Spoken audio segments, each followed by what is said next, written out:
you finish your first sentence, you walk into a room, before you speak, before you think, before you even decide how to stand, something has already happened. A judgment has been made, not slowly, not thoughtfully, not fairly, instantly, within seconds. The people around you have already decided what you are to them, not who you are, what you are. And that distinction is where everything begins. Because what they decide in that first moment doesn't just shape how they see you. It determines how they treat you, how much attention they give you, how seriously they take you, and whether you matter at all in that space. This isn't about first impressions in the way it's usually explained. It's not about smiling more or fixing your posture or rehearsing better introductions. Those are surface-level adjustments to a much deeper process. What's actually happening is faster, colder, and far more efficient. The human brain is built for rapid social assessment. It doesn't wait for full information. It can't afford to. So it compresses everything, your appearance, your movement, your presence, into a set of immediate conclusions. And those conclusions revolve around three silent questions. Not spoken, not conscious, but always there. Are you a threat? Are you useful? Or are you irrelevant? Everything else is decoration. You can feel this in certain moments, even if you've never named it. The way a conversation shifts when someone higher status enters the room. The way attention sharpens or disappears, depending on who is speaking. The way some people are listened to immediately, while others have to repeat themselves just to be acknowledged. That shift doesn't happen randomly. It's the result of this initial calculation.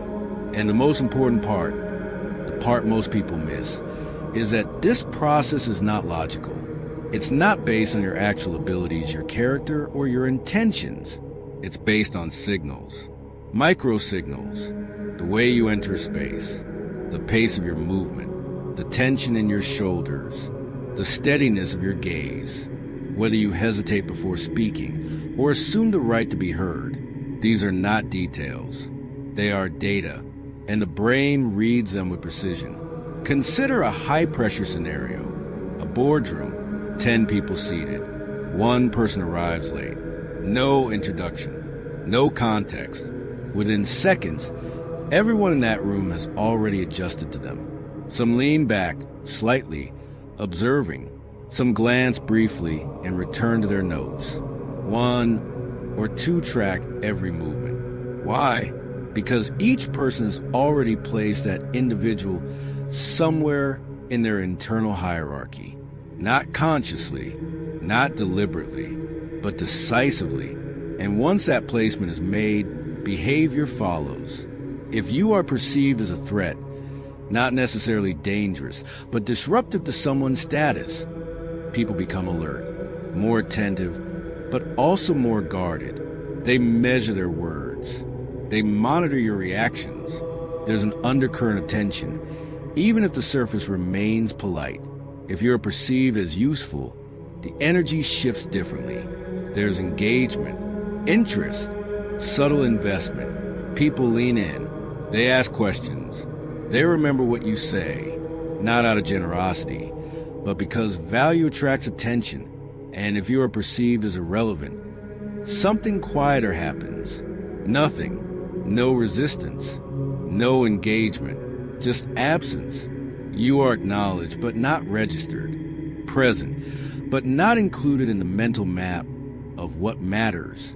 This is where most people spend most of their time, and they rarely realize it, because irrelevance doesn't announce itself. It hides behind politeness. A nod, a smile, a brief response, but no real attention. And here's the part that changes how you move through every room from this point forward. This initial judgment happens before you have the chance to demonstrate anything real about yourself, before your intelligence is visible, before your competence is proven, before your personality has space to exist. You are being evaluated on incomplete data, and that incomplete data is enough.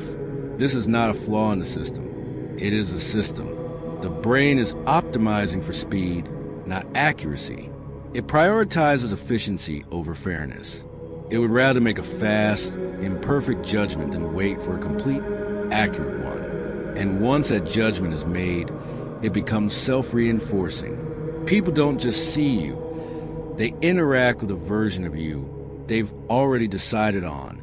If you're seen as high value, your words are given more weight, your mistakes are overlooked, your presence is interpreted generously.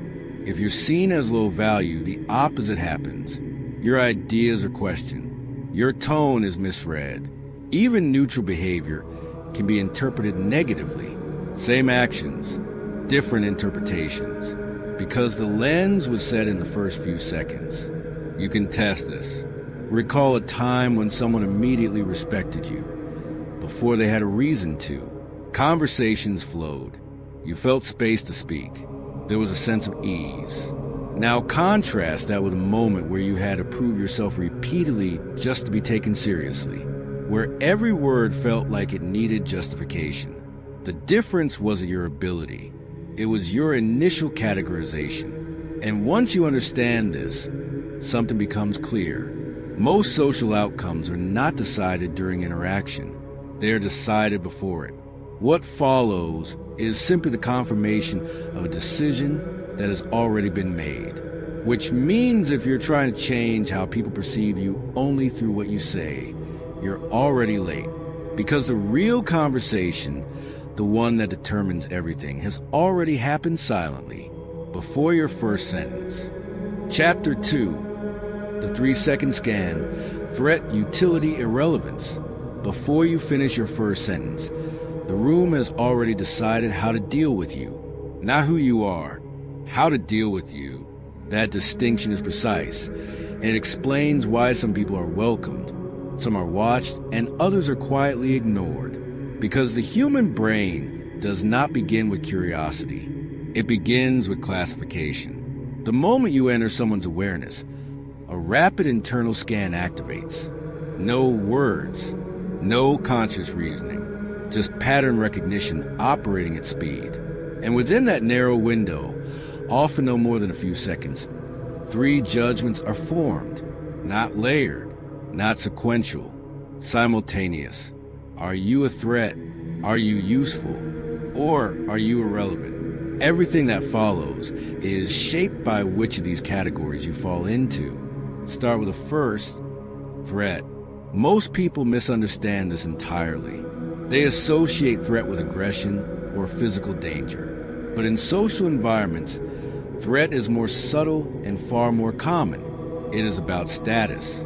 You become a threat when your presence disrupts someone else's internal position, when you signal competence they cannot match, confidence they cannot access, or control they do not possess.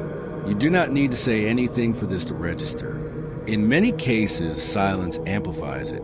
A composed posture, unforced eye contact, measured movement. These are not neutral signals. They suggest certainty. And certainty in uncertain environments destabilizes others.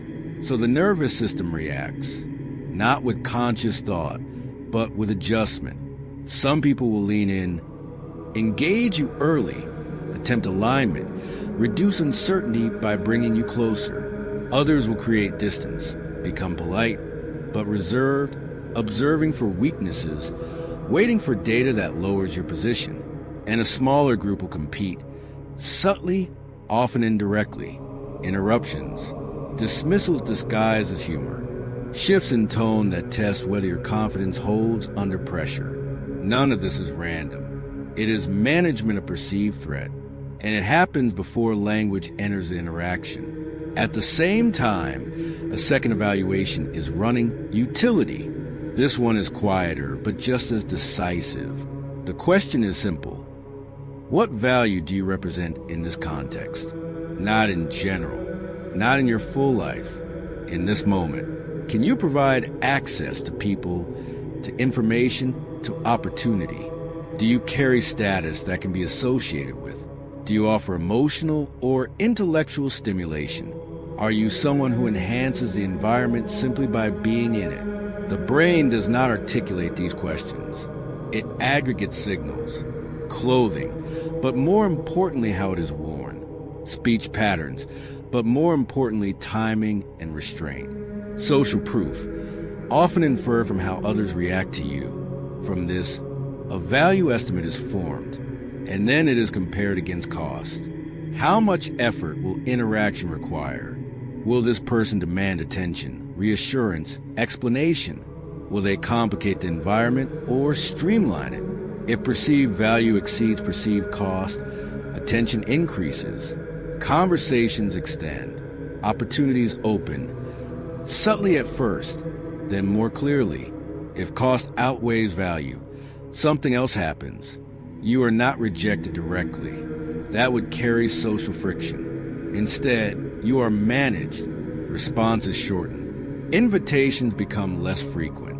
Engagement becomes polite, but minimal. Over time, access closes not abruptly, but completely. And this process is rarely visible unless you know what to look for. Which brings us to the third category, irrelevance. This is a default outcome, when neither threat nor utility registers strongly, and it is the most misunderstood. Irrelevance does not feel like exclusion. It feels like neutrality. People are courteous. Interactions are smooth. Nothing appears wrong, but nothing progresses. You are not challenged, not engaged, not remembered with precision. You exist in the background of interaction, present, but not influential. In high-stakes environments, this is often more limiting than being seen as a threat, because a threat at least commands attention. Irrelevance receives none. And here is where the system becomes more precise. These three judgments are not fixed labels. They are dynamic positions. You can enter a room as irrelevant and become useful within minutes if new signals emerge. You can be seen as useful and shift into threat if your competence becomes uncomfortable for others. You can even move from threat to irrelevant if your presence stops registering as impactful. The brain is updating constantly. Every glance, every response time, every shift in tone, all of it feeds a model, but the initial classification carries disproportionate weight. It sets the baseline from which all updates are measured, which means early signals are not just important, they are defining. Consider a familiar scenario. Two individuals enter the same environment with equal capability. One is immediately engaged, questions directed toward them, space given for their thoughts, subtle deference in conversation flow. The other is acknowledged, but not invited in. They speak, but are not built upon. Their presence is accepted, but not integrated. Over time, the first individual appears more competent, more confident, more valuable. But the difference did not begin with ability. It began with categorization. And once that categorization took hold, behavior aligned to support it. This is a quiet architecture behind most social dynamics. Not fairness, not merit alone. Perception formed instantly, then reinforced systematically. And here's the part that requires precision in how you think about this. This process is not personal. It feels personal because it affects you directly, but it is not driven by intention or character judgment. It is driven by efficiency. The brain is minimizing uncertainty, allocating attention, and protecting internal status, all at once. It does not wait for full information because it cannot. So it decides early, and then it looks for evidence to confirm what it has already decided, which means most people are not reacting to you. They are reacting to their interpretation of you, formed in seconds and rarely questioned afterward. Understanding this does not change the system, but it changes how you see it. And once you see it clearly, you begin to recognize that every interaction has two layers. The visible exchange, words, tone, expression, and beneath it, the silent calculation, classification, adjustment, positioning. Most people operate only on the surface. They respond to what is said. A smaller group recognizes a second layer. They watch how attention moves, how behavior shifts, how quickly someone is included or quietly set aside. And once you start noticing that layer, you realize something difficult but useful. You are not entering neutral environments. You are entering active evaluations. And in those first few seconds, before anything is explained, before anything is proven, a decision is made about where you belong within that space. Everything else follows from there. Chapter 3. The irrelevance filter, the category nobody warned you about. There's a moment you've experienced, whether you admitted it or not. You're in a conversation. You speak. The words are clear. The point is valid. And nothing happens. No resistance. No engagement. Just a brief nod. Then the conversation moves on as if you never spoke. Not rejected. Worse. Unregistered. This is a category almost nobody prepares for. Not threat. Not value, irrelevance. And it is where most people are placed most of the time by most of the people they meet. Not because they lack intelligence, not because they have nothing to offer, but because they failed to trigger a response in the only window that mattered. The initial scan didn't flag them, so the system moved on. The irrelevance filter is not aggressive. It does not push you out. It does not challenge you. It simply does not include you, and that absence is what makes it so difficult to detect. Because socially, everything still looks intact. People are polite. They respond when spoken to. They maintain the surface structure of interaction. But underneath, no real processing is happening. You are not being evaluated further. You have already been categorized as not requiring attention. This is where the analogy becomes precise. In most interactions, people are not meeting you as a fully formed individual. They are interacting with a simplified model of you, constructed in seconds, then left mostly unchanged unless something forces an update. If you do not disrupt that model early, you remain in it. And the default model, in the absence of strong signals, is irrelevance. You can observe this in any environment where attention is limited and competition for it exists. A networking room, a meeting, even a casual social setting. Watch where attention flows. Not evenly. It concentrates. Certain individuals draw it without effort. Others receive it only when they demand it. And many exist around the edges, acknowledged but not engaged. The difference is not always what they say. It is how they were categorized before they said anything. The irrelevance filter is efficient. It protects cognitive energy. The brain cannot deeply process every person it encounters, so it selects. And selection requires elimination, not hostile elimination, just quiet exclusion from priority. This is why you can have entire conversations that feel empty. You speak, but nothing builds on your contribution. You listen, but no one checks if you're following. You leave, and your absence does not alter the dynamic. It is not personal. It is structural, and the structure is indifferent.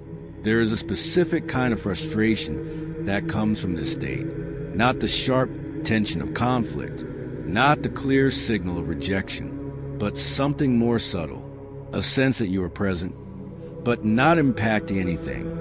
That you are moving through interactions without leaving a mark. And over time, if unexamined, people adapt to this position. They speak less. They defer more. They begin to pre-edit their thoughts, assuming they will not be received with weight.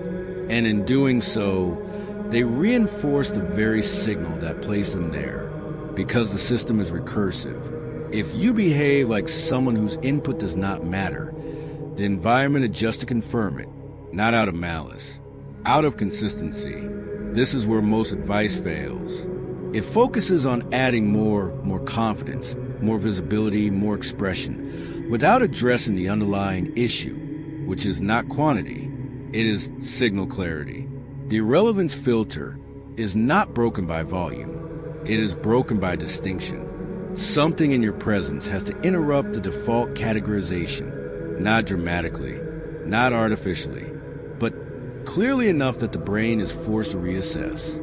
This can happen in small ways. A pause before speaking that is not hesitation but control. A statement delivered without seeking approval. A question that reframes a conversation instead of following it. These are not techniques. They are signals. And signals are what the system reads. Consider a familiar pattern. Someone quiet enters a room. They do not speak immediately. They observe. When they finally contribute, it is concise, precise, and shifts the direction of the conversation. What happens next? Attention recalibrates. Not because they became louder, but because they became legible. The brain updates its model from irrelevant to something else. This is the threshold. Irrelevance is not a permanent identity. It is a default state that persists only until contradicted. But contradiction requires awareness. You cannot change a classification you do not recognize. Most people try to solve this by increasing effort, talking more, explaining more, trying to prove value through accumulation. But the system does not reward accumulation without recognition. If the initial category remains unchanged, additional input is filtered through it, meaning even strong contributions can be overlooked because they arrive from someone already marked as background. So the shift has to happen earlier, at the level of perception, before the conversation gains momentum, before roles stabilize. This is why certain individuals can enter a space and, within minutes, alter how they are treated without revealing anything substantial about themselves. They are not providing more information. They are providing different signals. Signals that resist easy categorization. Signals that require attention. And attention is the gateway. Once you have it, you can shape it. Without it, nothing you do fully registers. The difficult part is this. The irrelevance filter is invisible by design. No one announces it. No one confirms it. You are expected to sense it indirectly through patterns, through who gets interrupted and who does not, through whose ideas are repeated and whose are ignored, through who is asked follow-up questions and who is not. These are the indicators, not obvious, but consistent. And once you start seeing them, the pattern becomes hard to ignore. You realize that most interactions are not balanced exchanges.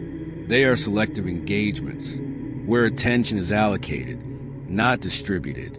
And your position within that allocation was decided before you had the chance to influence it consciously.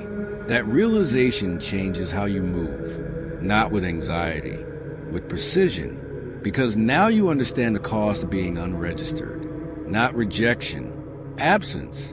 And absence, sustained over time, becomes invisibility.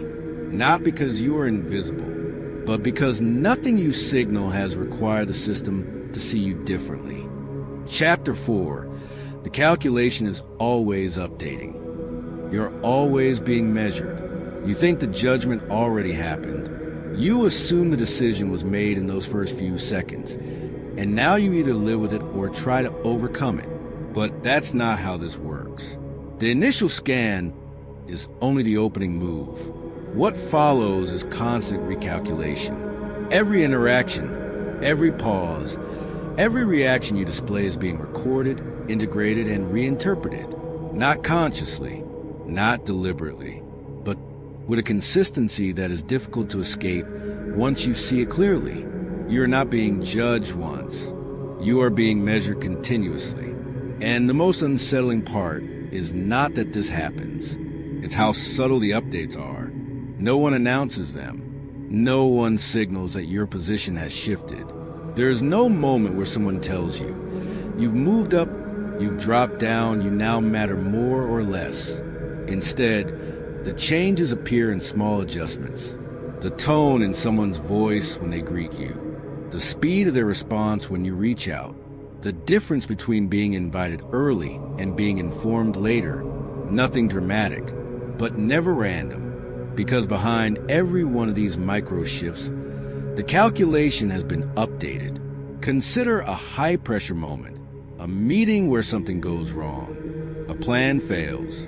Attention turns to you, not formally but implicitly. You respond, not just with what you say, but how you hold yourself while saying it.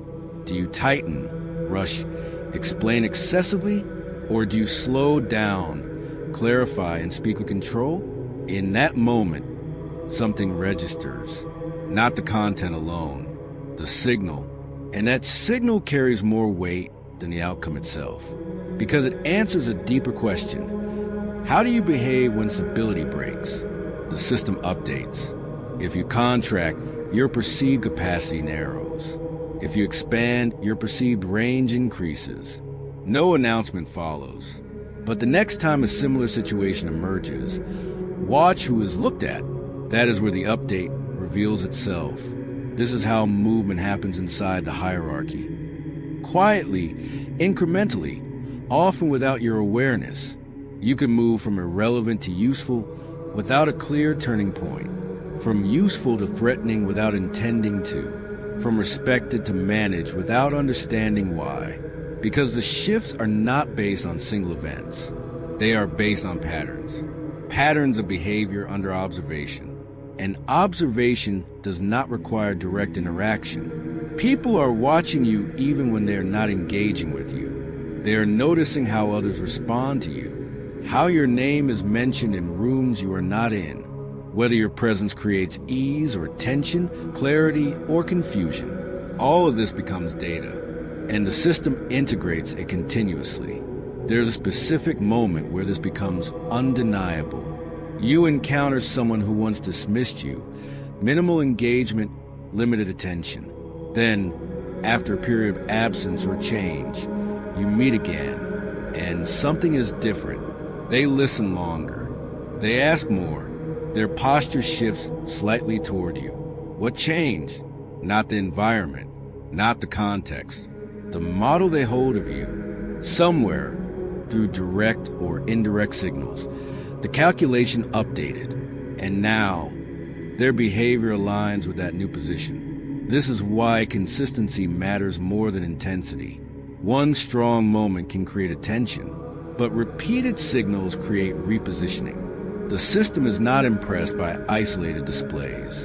It is recalibrated by patterns it can rely on. If you demonstrate clarity once, it is noted. If you demonstrate it consistently, it becomes expected. And expectation is what shifts how people approach you before you even act. But there's another layer, one that most people avoid confronting. You are running the same system. Right now, without effort, you can think of people in your life and place them into categories. Those you respect, those you overlook, those you engage only when necessary. You may not use a language of threat, utility, or irrelevance, but the structure is identical. You respond faster to some messages.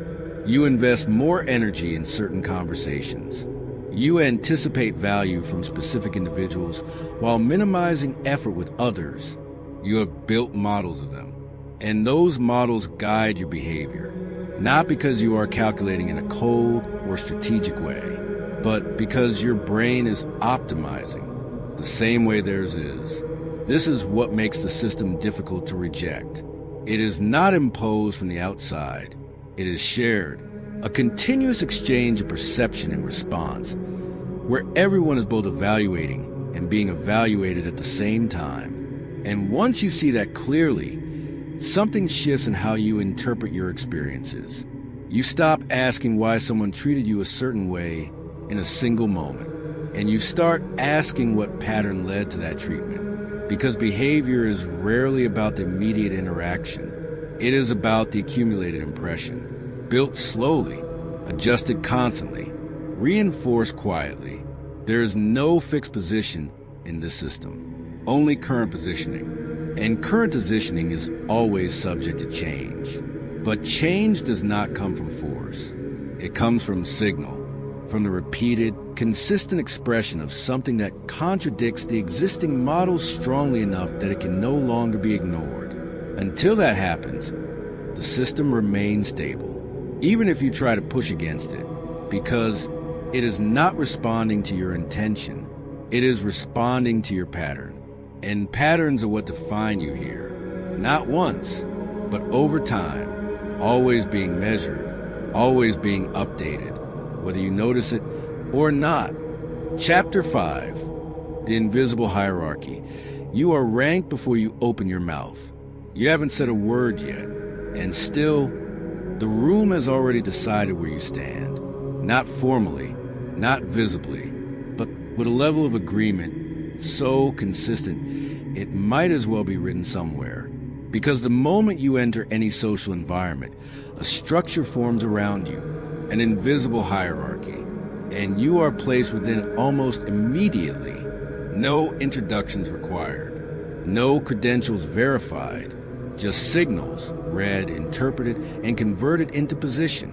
You can watch it happen if you stop focusing on what people say and start observing how they behave, who speaks without hesitation, who waits, who gets interrupted, and who doesn't, whose presence shifts the energy of the group, and whose presence barely registers. This is not random variation. It is hierarchy in motion, and it operates with precision most people never consciously notice, but constantly respond to. Within seconds, the group assigns relative weight to each person in the space. Not permanent value, situational weight. Who carries influence here? Who is central? Who is peripheral? And once that distribution stabilizes, everything begins to align around it. Conversation flow, eye contact, turn-taking, even humor. A joke told by one person lands effortlessly. The same joke delivered by someone else falls flat, not because of timing, because of position. The hierarchy filters perception before content is even processed, which means by the time you begin speaking, you are not starting from zero. You are speaking from within a rank, and that rank shapes how your words are received before they are understood. This is why two people can say the same thing and produce entirely different outcomes. One is acknowledged immediately, expanded on, reinforced, remembered. The other is overlooked, spoken over, or worse, absorbed and repeated by someone higher in the structure. And when that happens, most people misread it. They think it's about communication skill, about clarity, about delivery. Sometimes it is, but more often, it's about where they were placed before they spoke. Because hierarchy precedes expression. It defines the conditions under which expression is evaluated. Now here's where it becomes more exact. Your position is not assigned based on what you claim. It is inferred from how you behave before you have anything to claim. The way you enter the space. Do you pause at the threshold, scanning, adjusting, waiting to be oriented?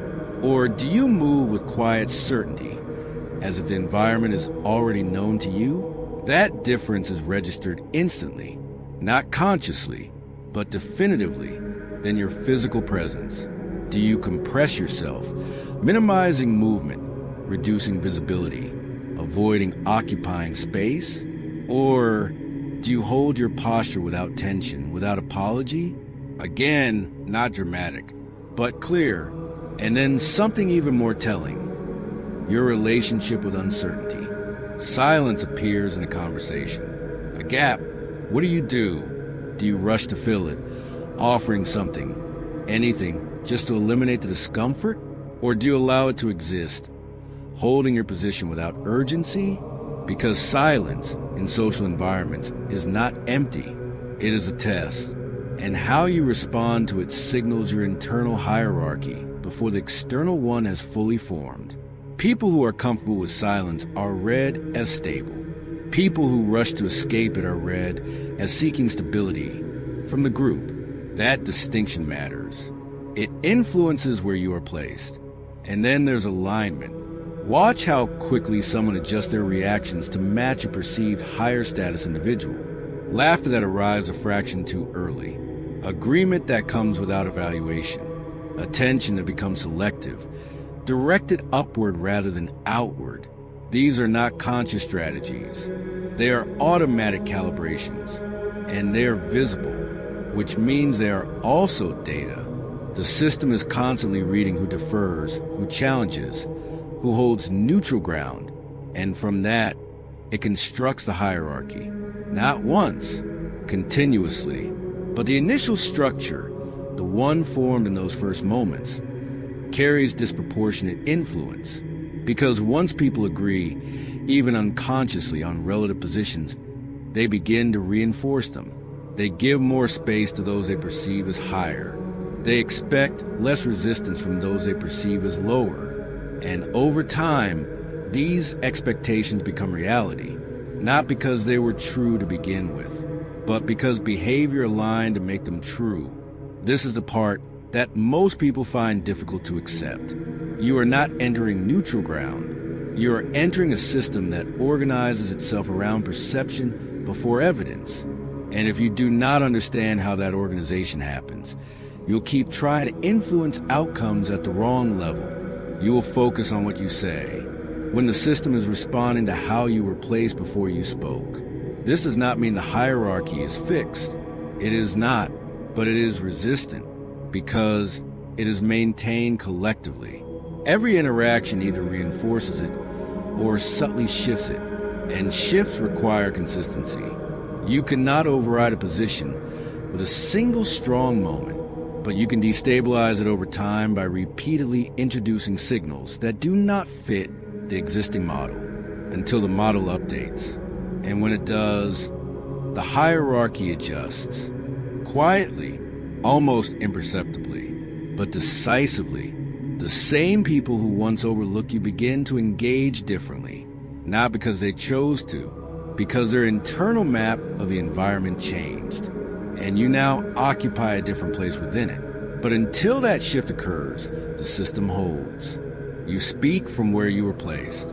You are heard according to that position, and everything you do is filtered through it, which means the most important part of any interaction is not what happens after you begin. It's what was decided before you had the chance to. Chapter 6. What people are actually thinking based on where they ranked you.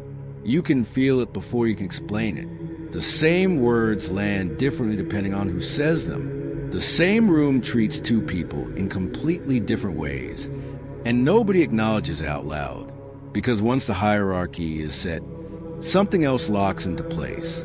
A pattern of thinking, not visible, not spoken, but consistent enough that if you learn to read it, you can predict behavior before it happens. People don't think about you in a neutral way. They think about you relative to where they placed you. And from that position, 3 distinct internal narratives emerge. If you've been placed above them, their thinking shifts into calibration. They are watching you, not casually, carefully. They track what you react to, what you ignore, what seems to matter to you. They adjust their tone slightly when speaking to you. Their language becomes more precise or more agreeable, depending on what they believe earns approval in your presence. This is not submission in the obvious sense. It is strategic alignment. They are trying to reduce uncertainty by understanding you. At the same time, something more complex runs beneath that surface. Tension. Because hierarchy is not emotionally neutral. When someone places you above them, it creates distance, and distance carries cost. So while part of them seeks proximity, another part is quietly scanning for contradiction, a mistake, a hesitation, a moment where your certainty fractures, not out of malice, but out of balance. If they can find evidence that lowers your position, the system relaxes, the gap closes, the tension resolves. So their attention toward you is double-layered. Engagement on the surface, evaluation underneath. Now shift to the opposite position. If you've been placed below them, something quieter happens. Your presence stops requiring active thought. They are not analyzing you. They are not studying you.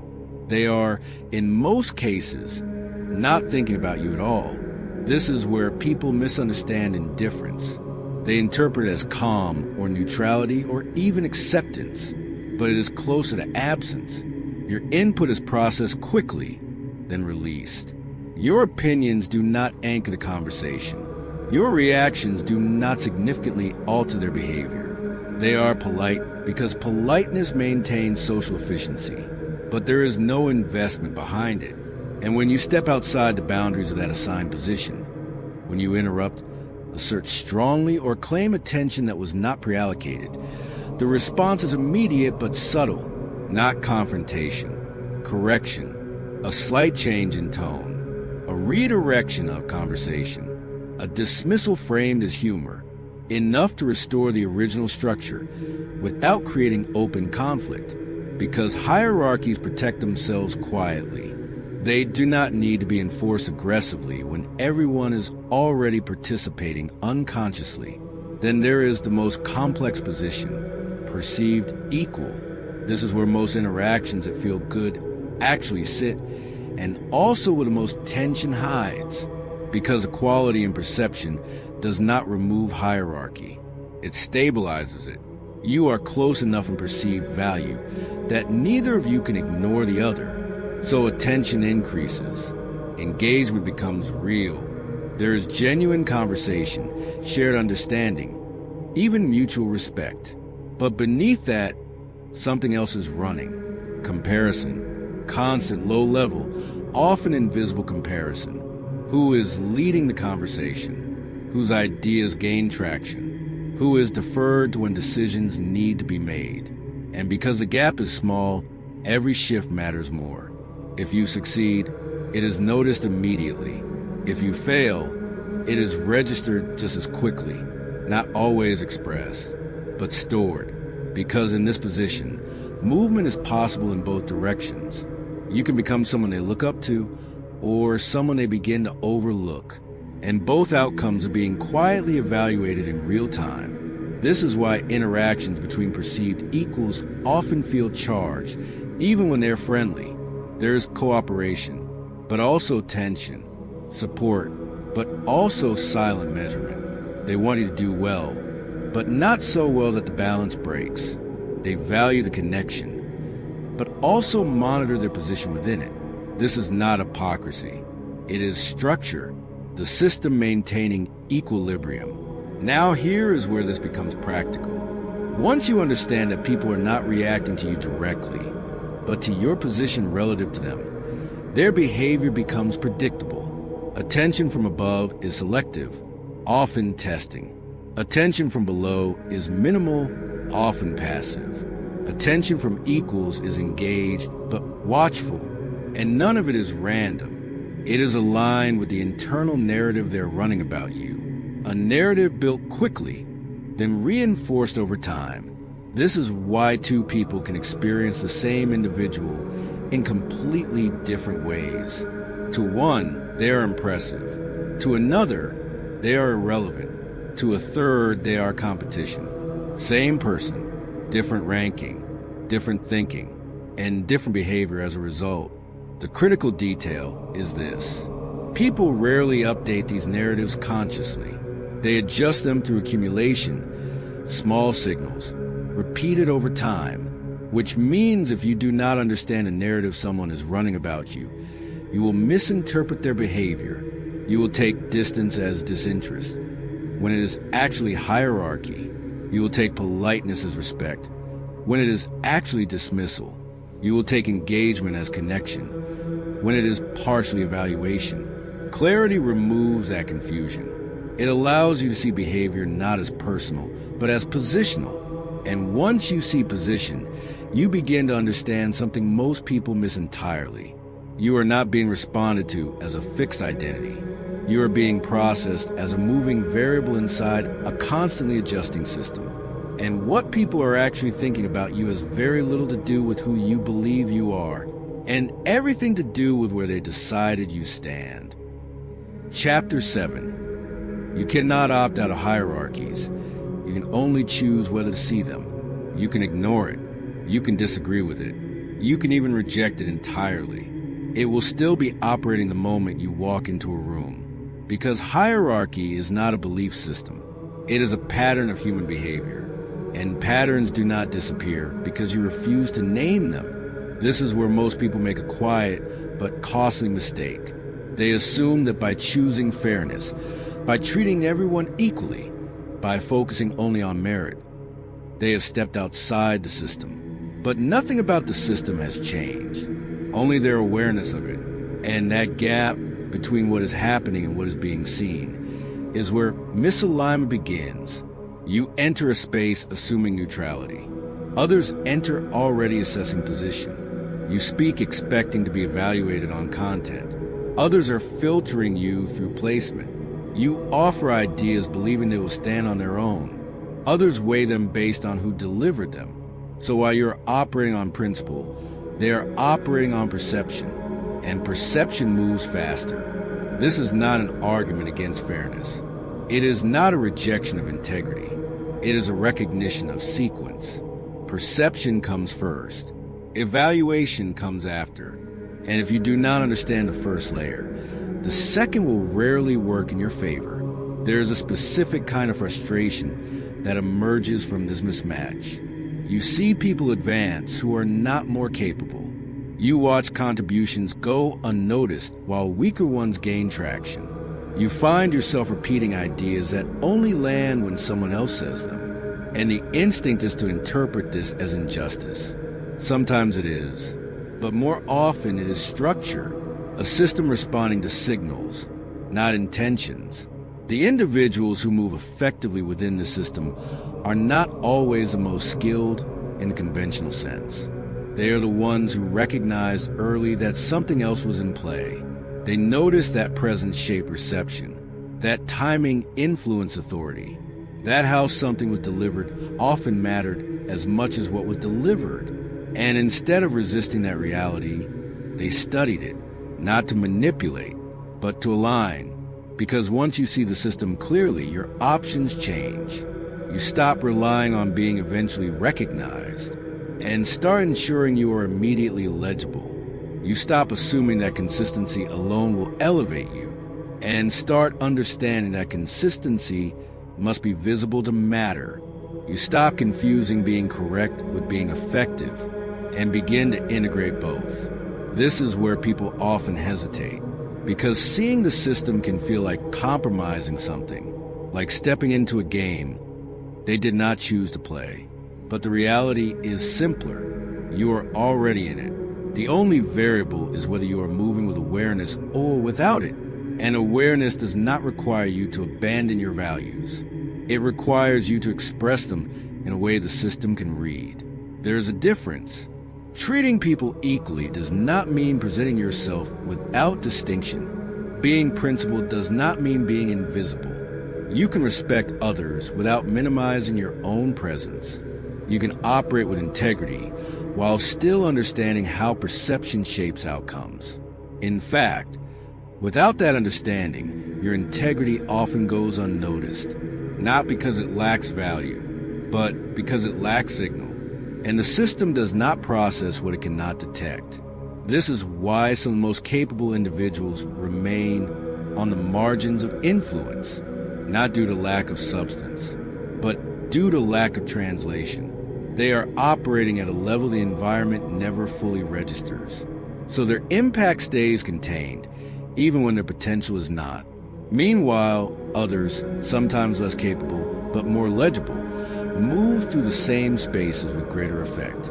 Not because they are better, but because they are seen. This is a distinction. Visibility is not vanity. It is access. And access determines whether your ability ever enters the equation. Without it, merit has no entry point.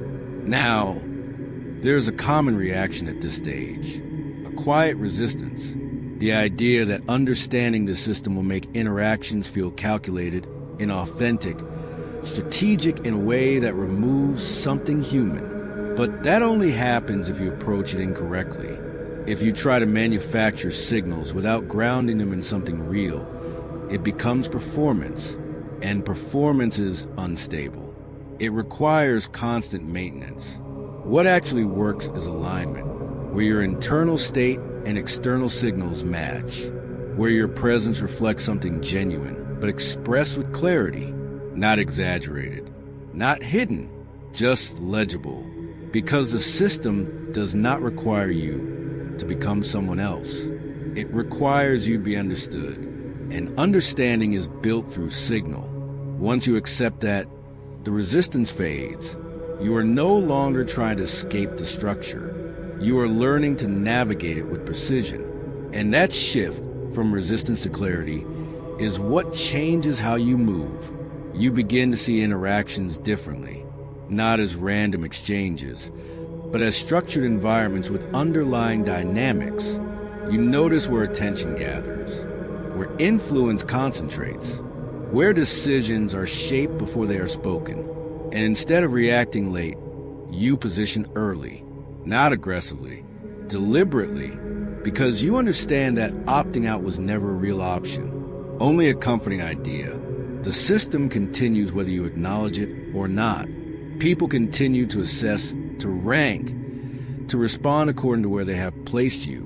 And the only real choice available is simple: to see it clearly or to keep moving through it. Unaware of the forces that have been shaping your outcomes all along.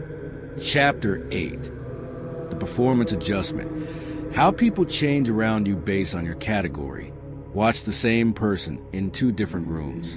In one, they are attentive, precise, almost calibrated.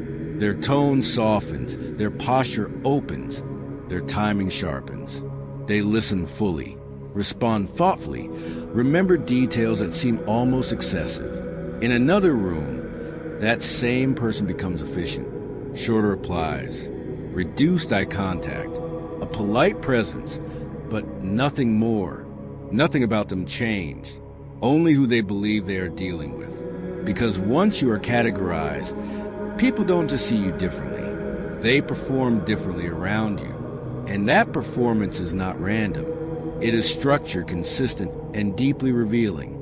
Most people think authenticity means behaving the same way with everyone. But that is not how humans operate. Human behavior is adaptive, context-sensitive, continuously adjusting based on perceived value, risk, and return. So what you are experiencing in any interaction is not someone's fixed personality. It is their selected version of themselves, delivered in response to how they have ranked you. If you are perceived as high value, the performance expands. Attention increases. They become more present, not just physically, but cognitively. They track your words, anticipate your reactions, refine their own delivery in real time. Their listening becomes active. Their responses become layered. They build on what you say instead of just replying to it. Even memory sharpens. Details you mention once are recalled later, not as coincidence, but as investment, because remembering you signals value. And signals are how people maintain positions within the hierarchy. There is also a subtle synchronization that begins to appear. They match your pace, adjust to your tone, align with your rhythm, not in an obvious or exaggerated way, but enough that the interaction feels smooth, almost frictionless. This is not accidental. It is alignment behavior. And alignment happens when someone believes a relationship is worth maintaining at a high level. You will also notice something else. Access increases. Responses come faster. Invitations become more direct. You are included earlier in processes instead of informed after they have already begun. Not because rules changed, because your category did. Now shift to the opposite end. When you are perceived as low value, performance contracts. Not rudely, not aggressively, just efficiently. You still receive responses, but they are shorter, less considered, delivered without depth. Eye contact exists, but does not hold. Agreement appears, but carries no real engagement behind it. And memory fades. Things you share are not retained, not because they are unimportant in isolation, but because the system has already decided not to allocate storage to them. Time becomes limited. There is always a delay, always a reason, always a soft boundary that keeps interaction at a surface level. And if you pay attention, you will see the consistency. It is not occasional. It is patterned because the performance matches the perceived return. High return High investment, low return, minimal investment. This is not cruelty. It is economy. The allocation of attention as a resource. There's a third variation, and it is the most nuanced. When you are seen as equal, here, the performance becomes balanced but charged. Engagement is real. Attention is present. There is genuine exchange, but there is also calibration, subtle adjustments in tone, in timing, in positioning. Each person is monitoring the other, not overtly, but continuously, not just listening, but evaluating. Who is leading? Who is influencing? Who is setting direction? The performance here is not about expansion or contraction. It is about precision. Neither side overinvests. Neither side withdraws. There is a maintained equilibrium. And within that equilibrium, small shifts matter. A slight increase in confidence. A moment of hesitation. A well-timed contribution. Each one feeds the ongoing recalculation. Because in this position, movement is possible, upward or downward, and both are being tracked. Now here is the critical point most people overlook. These performances are not deliberate acts of manipulation. They are automated responses. People are not sitting across from you, deciding consciously how much attention to give, how much warmth to display, how quickly to respond. The system runs below awareness. It selects the appropriate behavior based on the category already assigned, which means if you try to change how someone behaves toward you without changing how they perceive you, nothing holds. You might get temporary variation, but the default performance returns because the underlying classification remains intact. This is why effort alone often fails. You invest more energy, more enthusiasm, more explanation. But if your position is not shifted, the system continues to respond as it did before, filtering your increased input through the same category. So the real lever is not behavior at the surface. It is perception at the base. Once perception changes, performance follows automatically, without force, without negotiation, because the system recalibrates itself. And you will see it immediately in the tone, the timing, the attention, not dramatically, but unmistakably. This is where clarity replaces confusion. You stop asking why someone suddenly became more engaged, more responsive, more invested. You recognize that nothing sudden happened. The calculation updated, and the performance adjusted to match it. The same is true in reverse. When engagement fades, when attention drops, when interactions become thinner, you are not witnessing randomness. You are seeing a shift in position reflected through behavior. And once you understand that, interactions stop feeling unpredictable. They become readable. You begin to notice patterns that were always there. How quickly someone mirrors you. How long they stay present. How much detail they retain. These are not personality traits. They are indicators. Signals of how you have been categorized and how much of themselves they are willing to invest in your direction. Because in every interaction, something quiet but precise is happening. Not just who you are, but how much of you is worth responding to. And people answer that question not with words, but with the version of themselves they choose to bring into the moment. Chapter 9, the 4 categories: resource, threat, liability, irrelevant. Before a word is exchanged, a decision is made. It happens fast enough to feel invisible, but precise enough to shape everything that follows. You walk into a room, or your face appears on a screen. And in a matter of seconds, the people around you run a quiet classification. Not who you are in full, just what you are to them. Because the human mind does not process people in depth at first contact. It processes them in function, in potential impact, in terms of gain, risk, cost. And almost every judgment collapses into 4 categories. Not formally, not consciously, but consistently. The first category is threat. This is where tension hides behind politeness. You are not rejected here. You are not dismissed. In many cases, you are treated well, sometimes exceptionally well, but the energy is different. There is an alertness beneath the interaction, a subtle tightening, a level of attention that is not entirely comfortable, because something about you disrupts their internal balance. It might be competence that exceeds theirs in a domain they value, a level of confidence they cannot easily mirror, a calmness under pressure that exposes their own volatility, even social ease in environments where they feel uncertain. You are not doing anything to them, but your presence is doing something inside them, so they adapt, they smile, they engage, they include you in conversation, but they also monitor. They track your reactions. They watch for inconsistencies. They look for moments where the image you present and the reality beneath it do not fully align, not out of malice, out of self-protection, because if they can find your weakness, they can reduce the gap between you and them. They can bring the internal discomfort back to equilibrium, and they don't need to act on it immediately. Just knowing it exists is enough. The second category is resource. Here, the attention you receive feels warm, even rewarding. People lean in. They listen. They respond quickly. They remember what you say.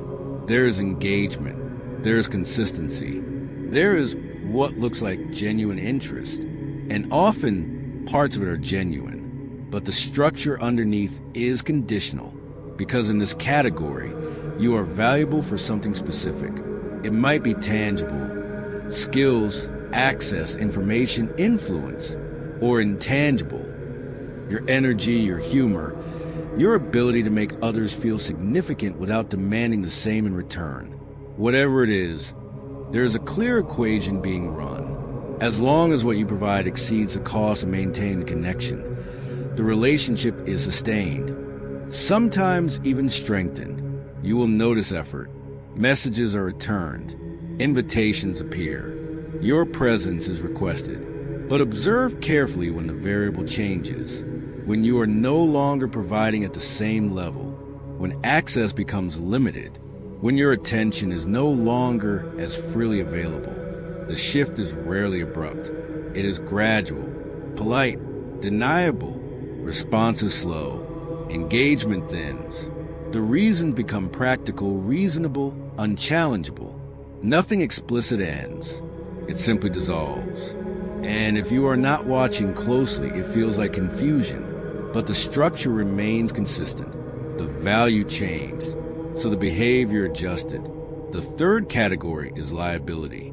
This is the quiet distance that often goes unacknowledged. You are not disliked. You are not attacked, but you are not chosen. Something about you signals cost, not necessarily something objective. Sometimes it is association, how being seen with you might affect their standing. Sometimes it is emotional, an energy that feels heavy, unpredictable, or demanding in a way they do not want to engage with. Sometimes it is perception alone, but once placed here, the pattern is stable. Interactions remain surface level. Courtesy is maintained. There is no overt rejection, but there is also no investment. No one reaches for you when it matters. No one brings you into opportunities that carry weight. No one defends you when your absence makes it easy to overlook you, because involvement feels like a risk, and the system is designed to minimize risk. You can be present in the room and still be excluded from what is actually happening inside it. And the final category is irrelevance. This is not hostility. It is absence. You are not processed deeply enough to trigger reaction. Your presence does not register as impactful, positively or negatively. Conversations continue around you without adjustment. Eye contact passes over you without anchoring. Your input, if offered, lands lightly and disappears quickly. There is no resistance here, but there is also no traction. And this category is more common than most people are willing to admit. Because in environments where attention is limited and stimuli are constant, most individuals do not receive detailed evaluation. They are filtered out early. not because they lack value in any absolute sense, but because nothing about the initial signal demanded further processing. Now here's the part that matters. These categories are not fixed identities. They are initial placements, but they are powerful because first placement shapes subsequent interpretation. Once someone has placed you in one of these categories, new information is filtered through that frame. If you are seen as a threat, your confidence reinforces it. If you are seen as a resource, your generosity confirms it. If you are seen as a liability, your attempts to engage can be interpreted as further cost. If you are seen as irrelevant, your contributions struggle to gain weight.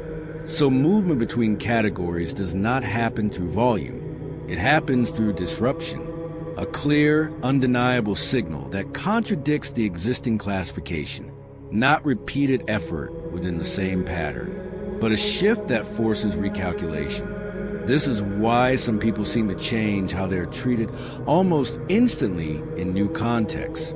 They are not changing who they are at a fundamental level. They are altering the signal that triggers the initial category. And once the category shifts, everything downstream reorganizes. Attention changes, behavior changes, access changes, not gradually, but structurally, because the system is not responding to your intentions. It is responding to its interpretation of your impact. And that interpretation begins before you ever speak, reducing complexity into something simple enough to act on and powerful enough to define how the room moves around you. Chapter 10. The performance is invisible by design, and you cannot always tell which one you are getting. There is a moment most people miss, not because it is subtle, but because it is designed to be untraceable. You are in a conversation. It feels smooth. The timing works.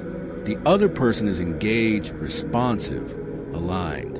You leave thinking that was real, and maybe it was, or maybe it was an execution. This is the part that shifts everything once you see it clearly. You cannot reliably distinguish between genuine engagement and well-calibrated social performance. Not in real time, not with certainty. Because the people who are most effective in social environments are not the ones who avoid performance. They are the ones who make performance indistinguishable from authenticity. They remove friction. They remove visible calculation. They deliver responses that feel natural, unforced, almost inevitable. And because of that, your system relaxes. You trust what you are experiencing. But under the surface, something precise is happening. Every reaction you receive is filtered through an internal assessment you are not privy to. Every moment of agreement, every laugh, every expression of interest, each one may be genuine, or it may be selected. Selected because it maintains alignment, because it sustains access, because it preserves a position. And the difference between those two states is not visible from the outside. Consider the simplest example. Someone laughs at what you say. It lands well. The timing is right. The response feels proportionate. You interpret it as recognition. But there are at least two possibilities running in parallel.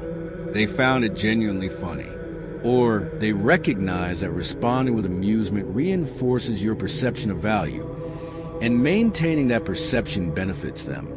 Both produce the same external signal, the same expression, the same tone, the same outcome, but the underlying drivers are different. Now extend that to agreement.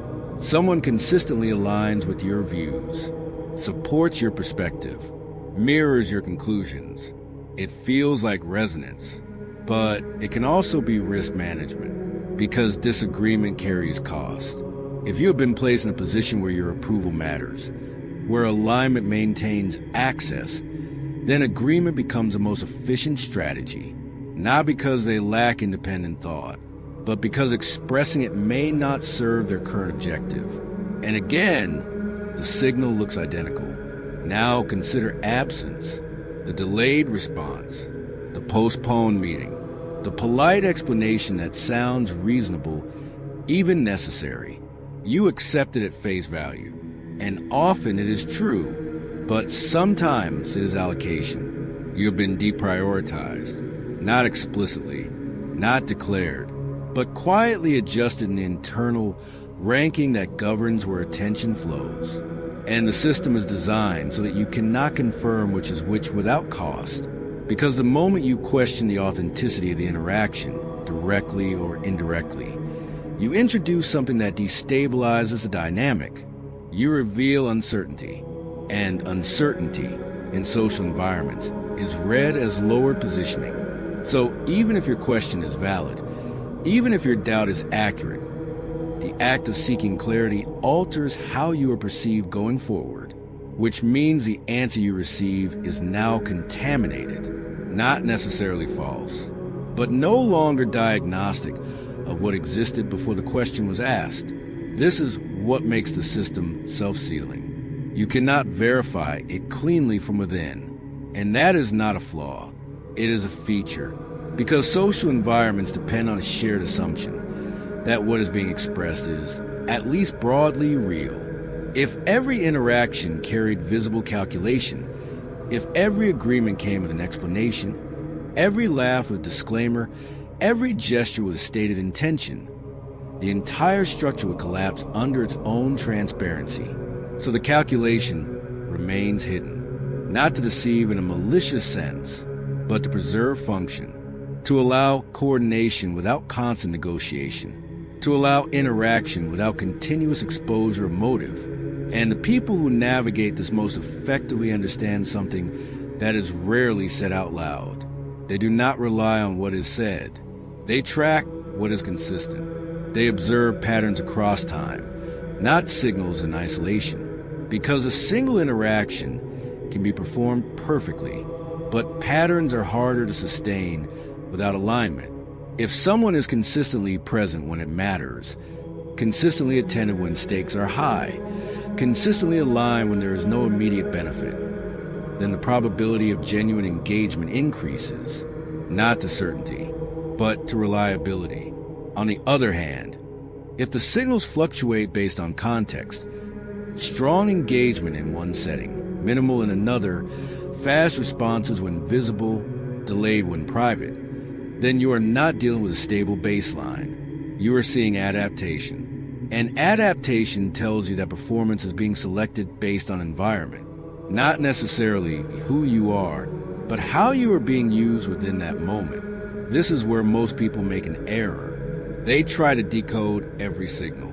They analyze tone, timing, phrasing, searching for the definitive answer to a question that does not have one.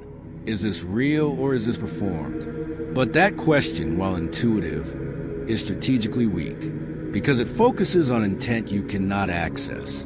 A more precise question is different. What pattern of behavior does this interaction belong to? Because patterns can be observed, they can be measured, they can be responded to without requiring certainty about internal motive. And this shift from interpreting isolated moments to reading consistent behavior removes the need to guess. You stop chasing authenticity as a feeling. You start evaluating reliability as a structure. And with that, something stabilizes. You no longer need to know exactly what someone is thinking in each moment. You need to know how they show up across moments. Because in the end, the performance is not the problem. It is part of the system. The real question is whether the version of the performance you are receiving is consistent enough to build anything on, or variable enough that it only exists for as long as it serves a purpose you were never meant to see. Chapter 11. The only data that actually matters, behavior over time.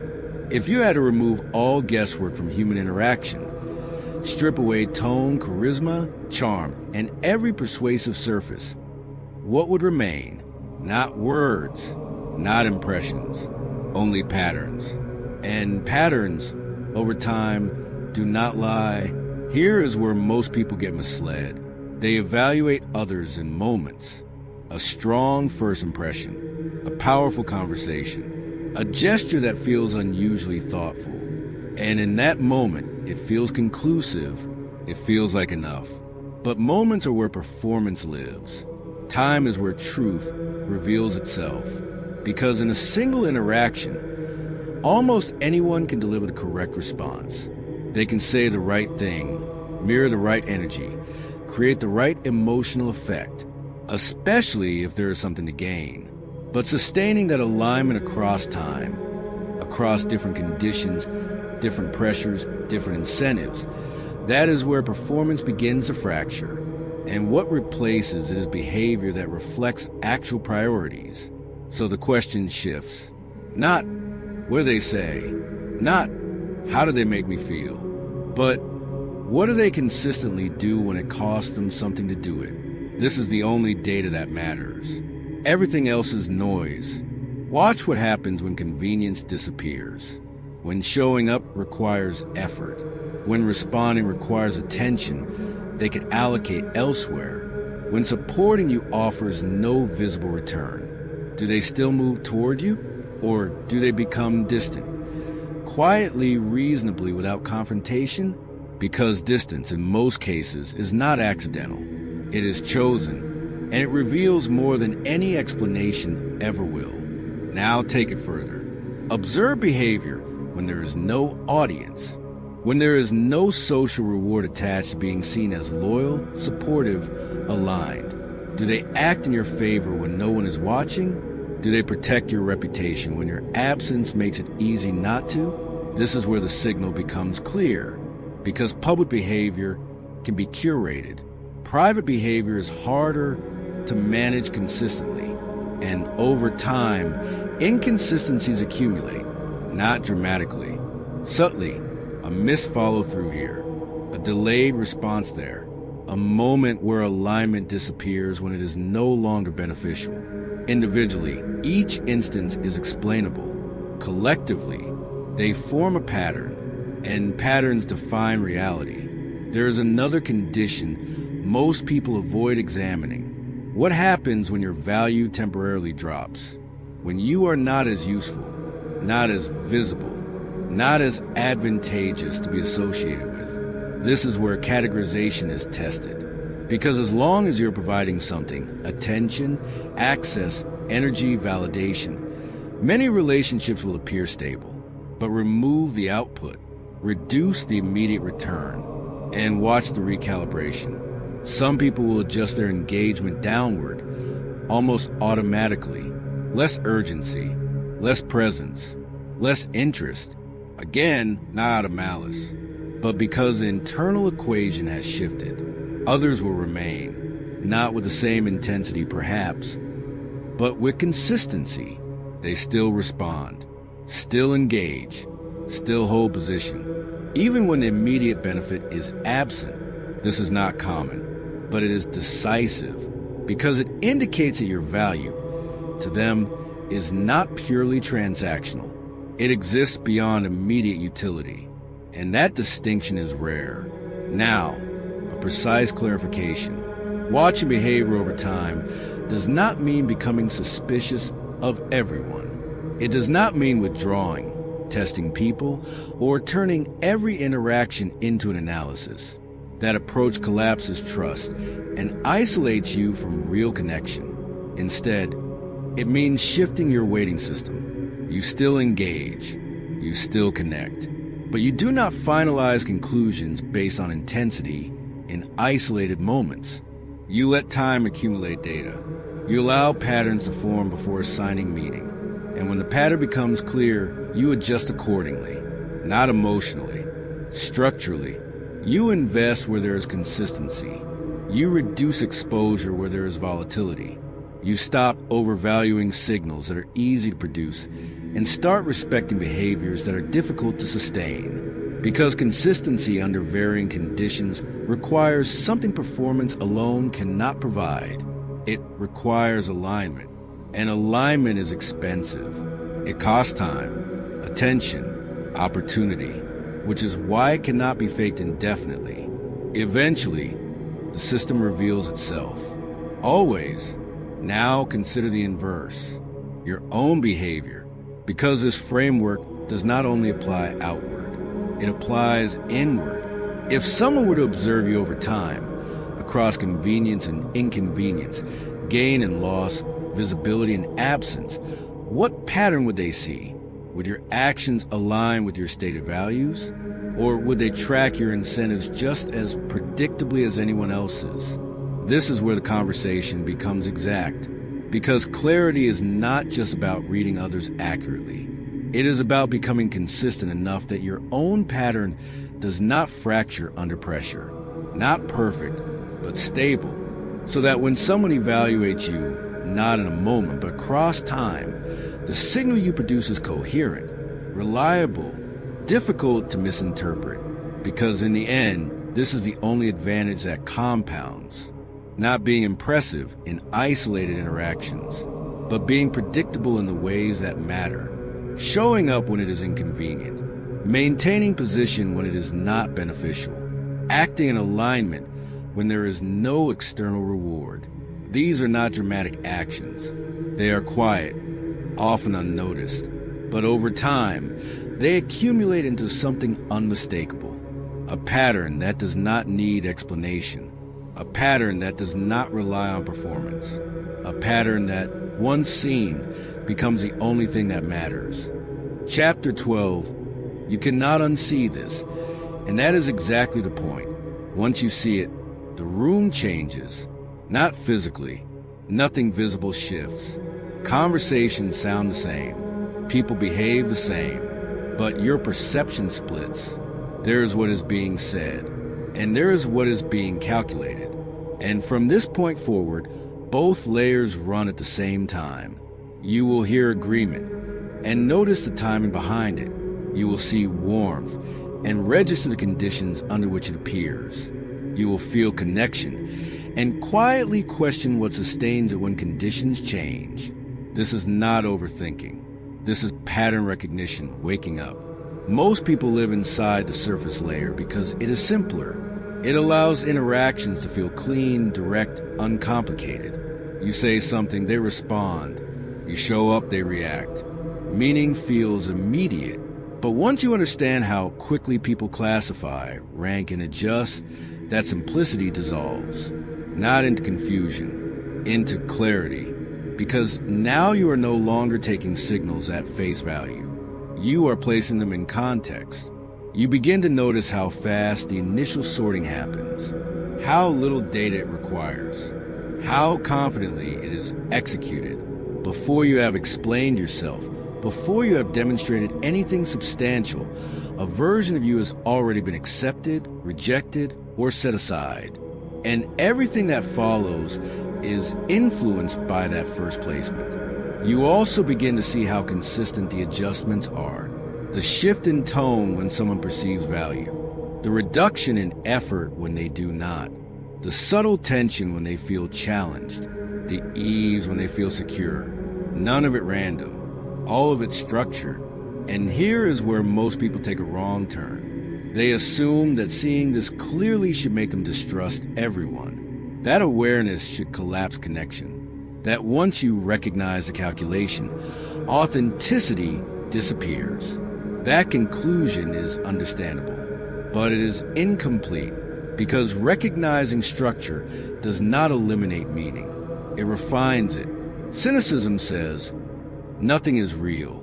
Clarity says, not everything is equal. There are interactions that are purely functional, efficient, transactional, limited to immediate exchange. There are interactions that are adaptive, shifting based on context, responsive to incentives, consistent only within certain conditions.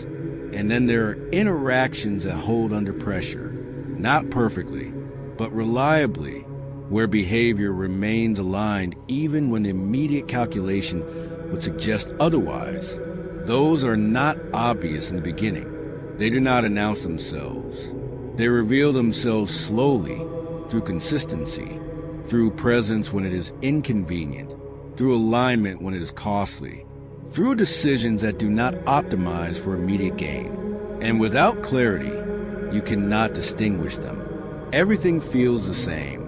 Everything is interpreted through the intensity of the moment. With clarity, the field separates. You stop confusing attention with investment. You stop confusing agreement with alignment. You stop confusing proximity with loyalty. And instead, you start weighing what actually persists. This does something subtle but important. It stabilizes you, because you are no longer dependent on interpreting every interaction perfectly. You are no longer trying to decode intention in real time, a task that is inherently unreliable. You shift to observing outcomes across time. You let patterns answer questions that single moments cannot. And because of that, your reactions become measured. You do not overcommit based on early signals. You do not withdraw based on isolated inconsistencies. You watch. You allow the structure to reveal itself. At the same time, your awareness of how you are being perceived sharpens. You understand it before you speak, before you explain, before you prove anything. A version of you is already operating in the minds of others, and that version is influencing how your words are received. This is not unfair. It is simply how perception works. The sequence is fixed. Perception first, evidence second. So you become more precise in how you enter spaces. Not artificial, not exaggerated, but intentional. You understand that small signals, posture, pace, presence, timing, are not superficial details. They are inputs into a system that makes rapid decisions. And those decisions shape the environment you are about to operate in. At the same time, something else emerges, a certain restraint. You stop needing every interaction to be genuine in the idealized sense. You accept that performance is part of the system, that people adjust, filter, and manage themselves continuously, not because they are deceptive, but because coordination requires it. And once you accept that, you stop reacting emotionally to normal variation. You expect it. You account for it. You focus on what is stable underneath. This is where clarity becomes functional, not a lens for judgment, a tool for navigation. You move through environments with a different calibration, less reactive, more observant, less attached to immediate impressions, more anchored in accumulated evidence. And with that, something quiet shifts in your behavior. You become harder to misread, not because you are controlling every signal, but because your internal alignment reduces inconsistency. You are not performing one version of yourself in one context and another version in the next. You are operating from a stable base, and over time, that stability becomes visible, not instantly, but inevitably, because while perception is fast, correction takes longer, and consistency is what drives correction. So yes, once you see this, you cannot go back. You cannot return to taking interactions at face value alone. You cannot ignore the underlying structure, but that is not a loss. It is precision. You are no longer moving through social environments blind to the forces shaping them. You are seeing the system as it operates. And that does not remove uncertainty, but it removes illusion. And in a space where most people are reacting to what they hope is true, you are responding to what is actually happening with a level of awareness that changes how every room meets you and how you choose to meet it. Chapter 1. The first move was not telling you there was a game. Nobody announced the rules. No one gathered you in a room and explained that life operates inside systems designed long before you arrived. You were simply placed inside them. School, work, culture, expectations. Each one presenting itself as normal, natural, inevitable. By the time most people begin questioning anything, they're already deep inside a structure they never realized existed. That absence of explanation is not a small detail. It is the first move. Think about it carefully. If a game begins and one group understands the rules while another group believes there are no rules at all, the outcome is already tilted. One side studies a board. The other side moves randomly, interpreting outcomes as luck, talent, or coincidence. Most people spend years trying to understand why certain patterns keep repeating in their lives. opportunities appear unevenly distributed.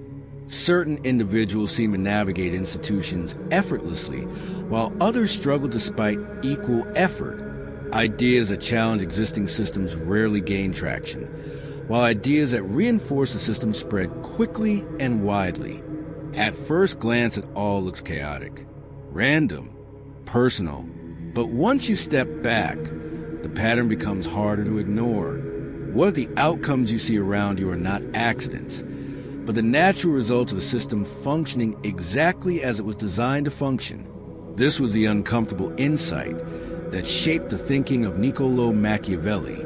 Writing in a turbulent political world where power shifted constantly, he studied rulers, institutions, and human behavior with an unusual level of honesty. What he noticed was not just a visible struggle for power, but the deeper structures that quietly organized it. The most effective systems, he observed, rarely look like systems at all. They look like ordinary life.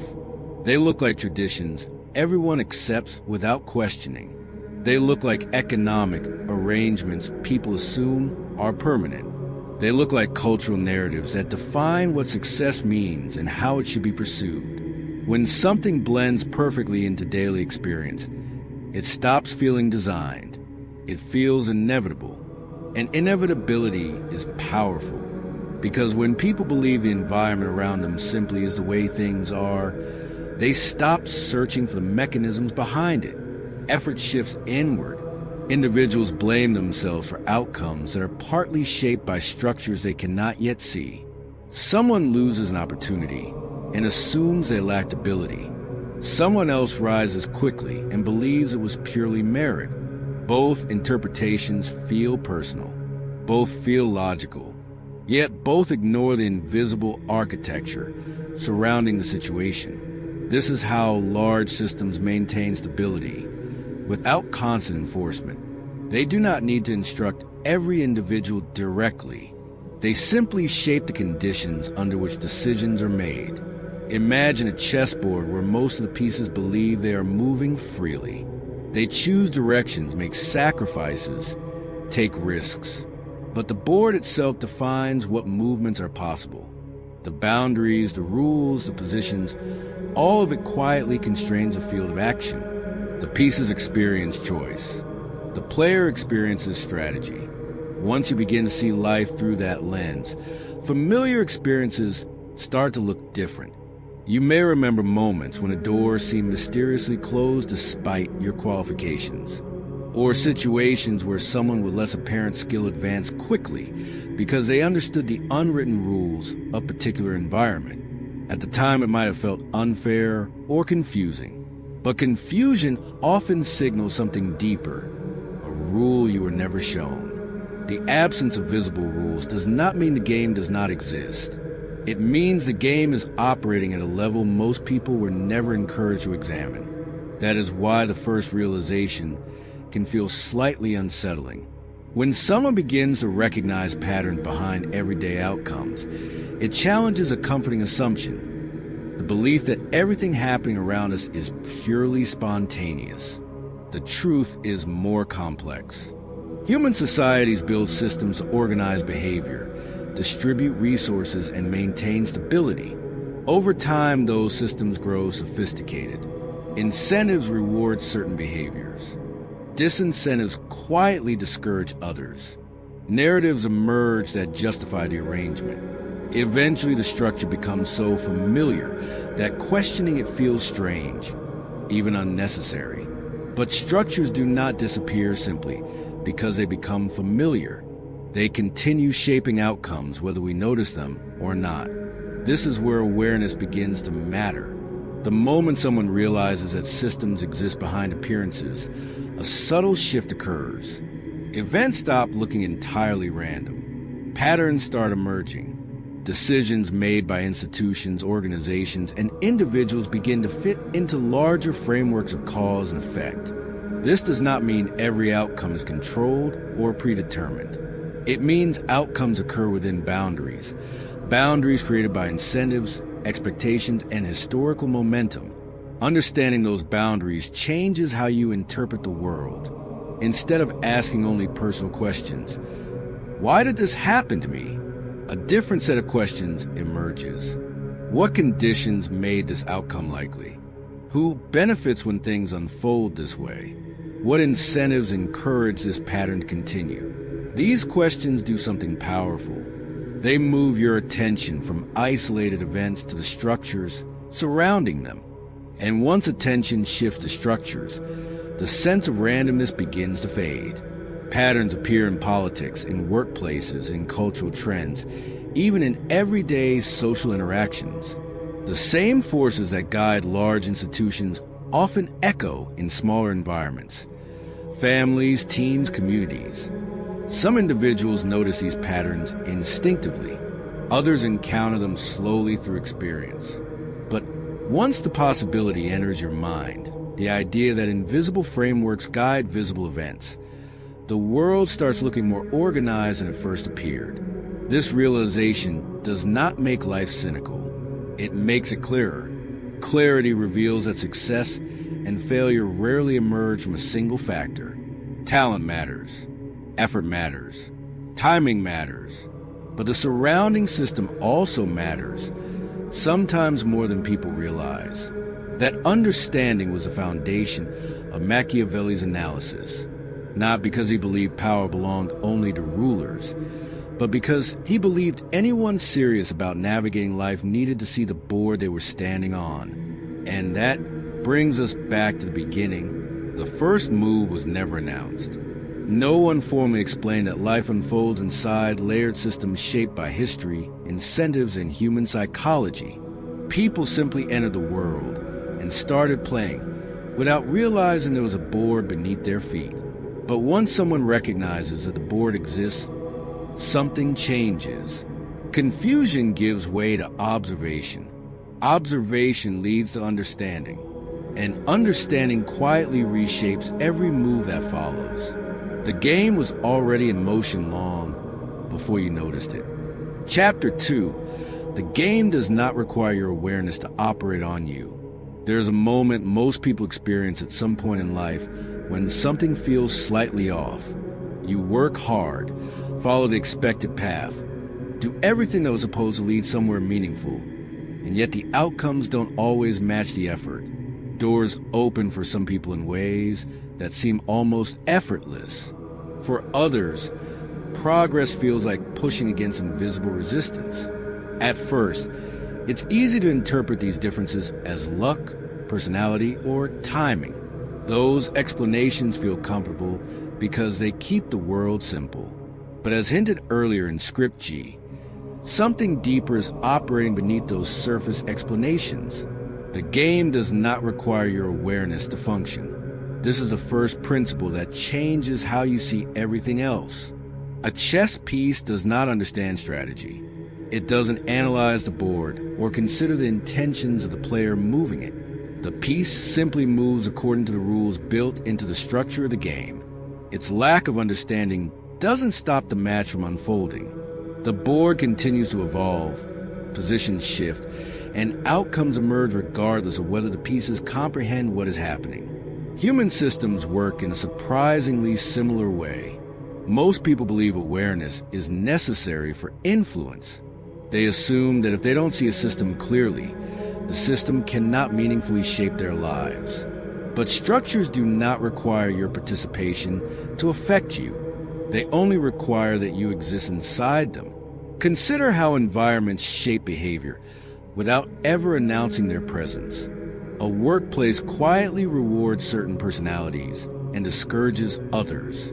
A culture defines success in ways that guide ambition. Economic conditions steer decisions about education, career paths, and relationships long before anyone consciously analyzes the forces at work. None of these mechanisms need to explain themselves in order to influence choices. They simply create conditions. And once conditions exist, behavior begins to adapt around them. This is the subtle genius of invisible systems. They rarely appear as deliberate designs. Instead, they present themselves as ordinary life. Traditions, expectations, routines, institutional rules, All of it blends together until it feels natural. The more familiar something becomes, the less likely people are to question it. When an environment feels normal, the mind stops searching for the architecture behind it. That psychological tendency is not accidental. Human beings are built for efficiency. We rely on assumptions to navigate complex environments quickly. If every decision required questioning the entire system surrounding it, daily life will become exhausting. So the brain creates shortcuts. It accepts certain structures as permanent and focuses attention on immediate tasks.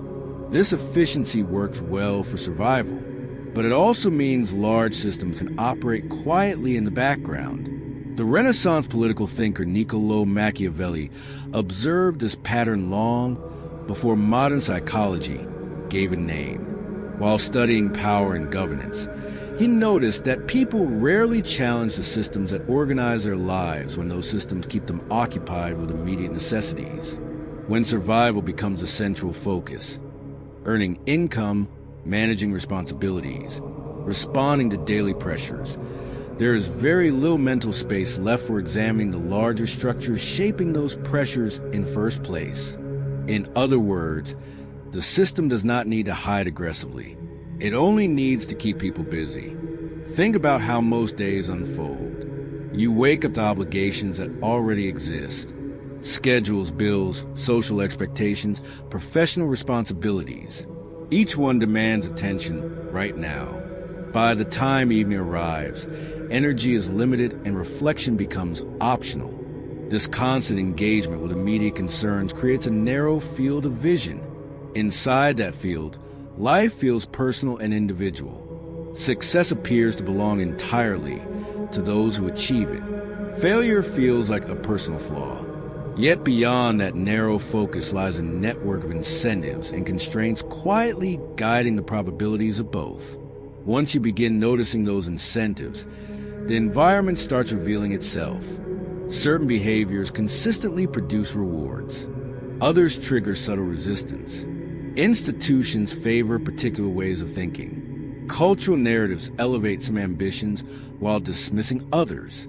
None of these patterns require central authority, directing them moment by moment. They emerge from structures built over time, structures that continue operating long after their creators are gone. This is why invisibility is so effective. A visible system invites scrutiny. An invisible one becomes part of reality itself. If something feels as permanent as gravity, most people will never ask to design the rules surrounding it. They simply learn to navigate within its limits. Over time, those limits start to feel like the natural boundaries of life. But recognizing that the boundaries exist is the beginning of a different relationship with them. Awareness does not immediately change the system. It does not suddenly remove constraints or transform circumstances overnight. What awareness does change is perspective. Events that once felt random begin to reveal patterns. Decisions made by institutions or influential individuals start to make sense when viewed through the lens of incentives rather than appearances. You begin to notice that outcomes rarely emerge from isolated moments. They emerge from environments. And environments are always shaping behavior, whether we see them or not. This insight can feel unsettling at first because it challenges a deeply comforting assumption, the belief that we are always acting inside a neutral landscape. But the reality revealed through observation is far more interesting. Human systems are dynamic fields of influence. They reward certain strategies. They discourage others. They amplify particular voices, while quietly reducing the reach of competing ideas. These patterns continue operating whether individuals recognize them or remain completely unaware. That is a quiet power of the game described throughout Script G. It does not require your belief. It does not require your understanding. It does not even require your attention. It simply continues unfolding to the structure surrounding you, shaping choices, guiding opportunities, and influencing outcomes in ways that most people only begin to notice much later, if they notice them at all. Chapter 3. How the game was designed to stay invisible.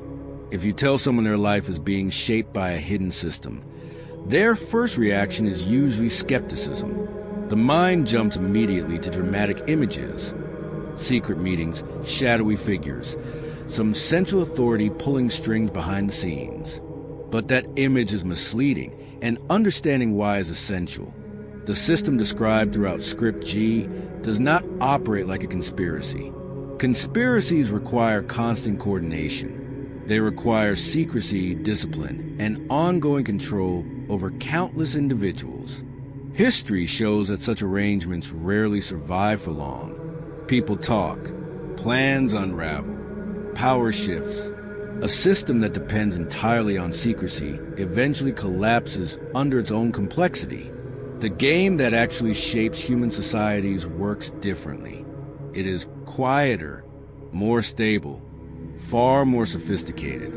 Instead of relying on direct control, it relies on structure. Imagine an architect designing a building. Once the walls are placed, once the doors and hallways are arranged, people inside that building will move in predictable ways.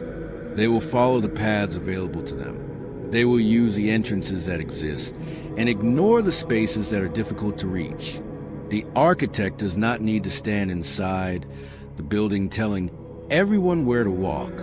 The design itself quietly guides behavior. Human systems operate on the same principle. The most powerful forms of influence rarely appear as commands. They appear as environments, systems of incentives and consequences that gently push behavior in certain directions while discouraging others. Over time, those patterns become so familiar that people mistake them for natural reality rather than deliberate design. This is how the game stays invisible. When outcomes emerge from structures instead of direct orders, the structures disappear from attention. People see only the results. Promotions, opportunities, cultural trends, economic pressures. The mechanisms behind those outcomes remain hidden in plain sight. This insight was central to the thinking of Niccolò Machiavelli. While studying the rise and fall of governments during the Renaissance, he noticed something striking. The rulers who maintained power the longest were rarely the ones who relied on brute force. Force attracts resistance. It creates enemies. It exposes the hand of the person using it. The rulers who endured understood something deeper. They shaped the environment. Instead of controlling every individual decision, they influenced the conditions under which decisions were made. Laws, institutions, cultural expectations, economic arrangements. Each one quietly guided behavior. People believed they were acting freely, yet their choices unfolded inside a structure that had already narrowed the range of possibilities. When the environment is designed carefully, control becomes unnecessary. Think about the systems surrounding everyday life today. Education channels young people towards certain paths while discouraging others. Corporate hierarchies reward particular personality traits and working styles. Media narratives elevate some ambitions while dismissing others as unrealistic or irresponsible. None of these mechanisms need to issue commands. They simply create patterns of reward and consequence. Over time, those patterns begin shaping identity itself. A person raised inside a particular environment learns what success looks like before they ever question whether that definition was constructed. They learn which risks feel acceptable and which feel dangerous. They absorb the invisible rules of the system long before they realize those rules exist. And once a rule feels normal, people start defending it. This is one of the most fascinating dynamics of invisible systems. The individuals most influenced by them often become their strongest protectors, not because they intend to maintain control for someone else, but because the structure has become part of their understanding of reality. Challenging it would require rethinking everything they assumed about how the world works. So the system continues operating, reinforced not only by institutions, but by ordinary participants who believe they are protecting stability, fairness, or common sense. This is why powerful structures rarely need constant intervention. from those who benefit most from them. The environment does the work. Incentives guide behavior. Cultural narratives justify the arrangement. Social pressure discourages challenges that might expose deeper mechanisms. The result is a system that regulates itself. You see this pattern everywhere once you begin looking for it. Certain ideas spread rapidly through society because they align with existing incentives. Others disappear quietly because they threaten the structure those incentives support. No single authority needs to suppress them directly. The environment itself filters what survives. From the outside, everything appears spontaneous, but patterns repeat too consistently to be random. Careers follow predictable pathways. Industries protect their own interests. Cultural conversations move in cycles that reinforce the status quo more often than they challenge it. Each piece fits together like parts of a structure built slowly over decades. This does not mean every part of the system was designed by a single mind. Human societies evolve through countless decisions made by different individuals across generations. But certain people understand the mechanics of influence earlier than others. They recognize how environments shape behavior, and they build institutions accordingly. Once those institutions exist, the pattern continues. New participants enter the system and adapt to it without questioning the design. They learn the incentives. They follow the available paths. Some succeed, some struggle, but most remain unaware that the structure guiding their choices was built long before they arrived. That is the quiet brilliance of an invisible system. It does not feel like control. It feels like life. People wake up each morning responding to pressures that seem completely ordinary. Work responsibilities, financial realities, cultural expectations. Each decision feels personal and immediate. Yet behind those decisions sits an environment quietly shaping which options appear realistic and which feel impossible. The board is already arranged before most players even realize they are standing on it. And because the structure is patient, it rarely reveals itself all at once. Instead, it operates slowly through incentives, habits, and assumptions that accumulate over time. By the time someone begins to question it, the patterns are already deeply embedded. That is why the game described in Script G is so difficult to recognize at first. Not because it is hidden behind secrecy, but because it is woven into the ordinary fabric of daily life. Chapter 4. Present Necessities, the most elegant mechanism of control. Imagine waking up tomorrow with no bills to pay, no deadlines pressing against your attention, no constant stream of responsibilities pulling your focus in every direction. Just space, silence, time to actually observe the structure of the life you're living. For most people, that scenario feels almost unrealistic, not because it's impossible in theory, but because the modern environment is built in a way that rarely allows it to happen. And that is where one of the most subtle mechanisms described throughout Script G begins to reveal itself. The system rarely controls people through obvious force. It controls them through urgency. Every day arrives with immediate needs already waiting. Work obligations, financial pressure, social expectations, a list of responsibilities that must be handled now, not later. Each demand pulls your attention toward the next problem that needs solving. And when your attention is constantly absorbed by the next necessity, something important disappears from view. Perspective. You stop asking how the structure around you came to exist in the first place. You stop examining the architecture of the system because you are too busy navigating its corridors. This is what the Renaissance thinker Niccolò Machiavelli observed with unusual clarity. While studying power, he noticed that the most stable systems rarely rely on constant enforcement. They rely on conditions that keep people occupied with survival, progress, and immediate concerns. When life demands your full attention in the present moment, reflection becomes a luxury. Consider how this plays out in ordinary routines. A person wakes up early, rushes to work, spends the day responding to tasks that feel urgent and unavoidable. When evening arrives, energy is low. The mind seeks relief, not analysis. Entertainment becomes the easiest way to reset before the next cycle begins. Day after day, the same rhythm repeats. There is nothing unusual about this pattern. In fact, it feels completely normal. Yet that sense of normality hides something remarkable. A life filled with constant necessities leaves very little room for examining the systems that generate those necessities. You focus on paying bills rather than questioning why certain economic structures determine how bills exist in the first place. You focus on meeting expectations rather than examining who defined those expectations and what purpose they serve. You focus on coping with pressure rather than analyzing the environment that continuously produces that pressure. None of this requires deception. No one needs to stand in front of you and say, "Don't ask questions." The structure simply ensures that you rarely have the time, energy, or distance required to ask them deeply. That is why this mechanism is so effective. Force creates resistance. Obvious manipulation creates suspicion. But necessity feels legitimate. It feels unavoidable.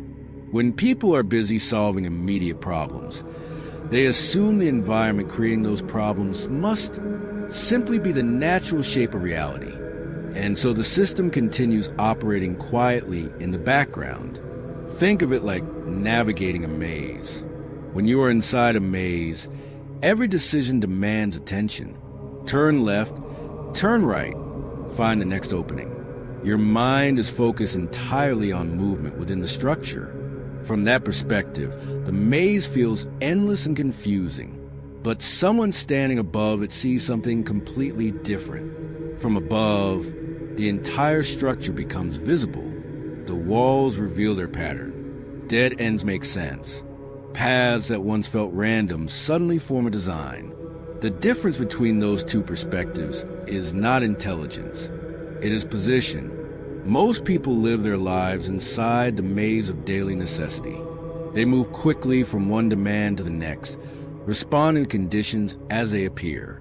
Their decisions feel personal and immediate, even though the environment guiding those decisions was shaped long before they arrived. And because everyone around them is navigating the same maze, the structure itself remains unquestioned. The pattern becomes culture. People begin measuring their worth by how effectively they respond to necessity. Productivity becomes a virtue. Business becomes a signal of importance. Rest, reflection, and distance from the system start to feel almost irresponsible. Over time, the environment reinforces itself. The more energy people invest in navigating daily pressures, the less likely they are to step back and examine the forces creating those pressures. The system doesn't need to hide its design aggressively. It simply fills life with enough activity to keep the design out of view. But here is where something interesting happens.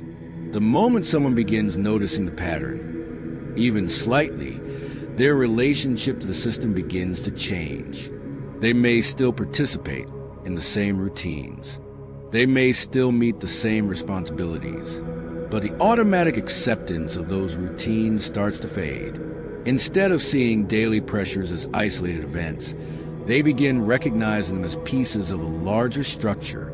They start asking different questions. Why do certain pressures repeat across so many lives?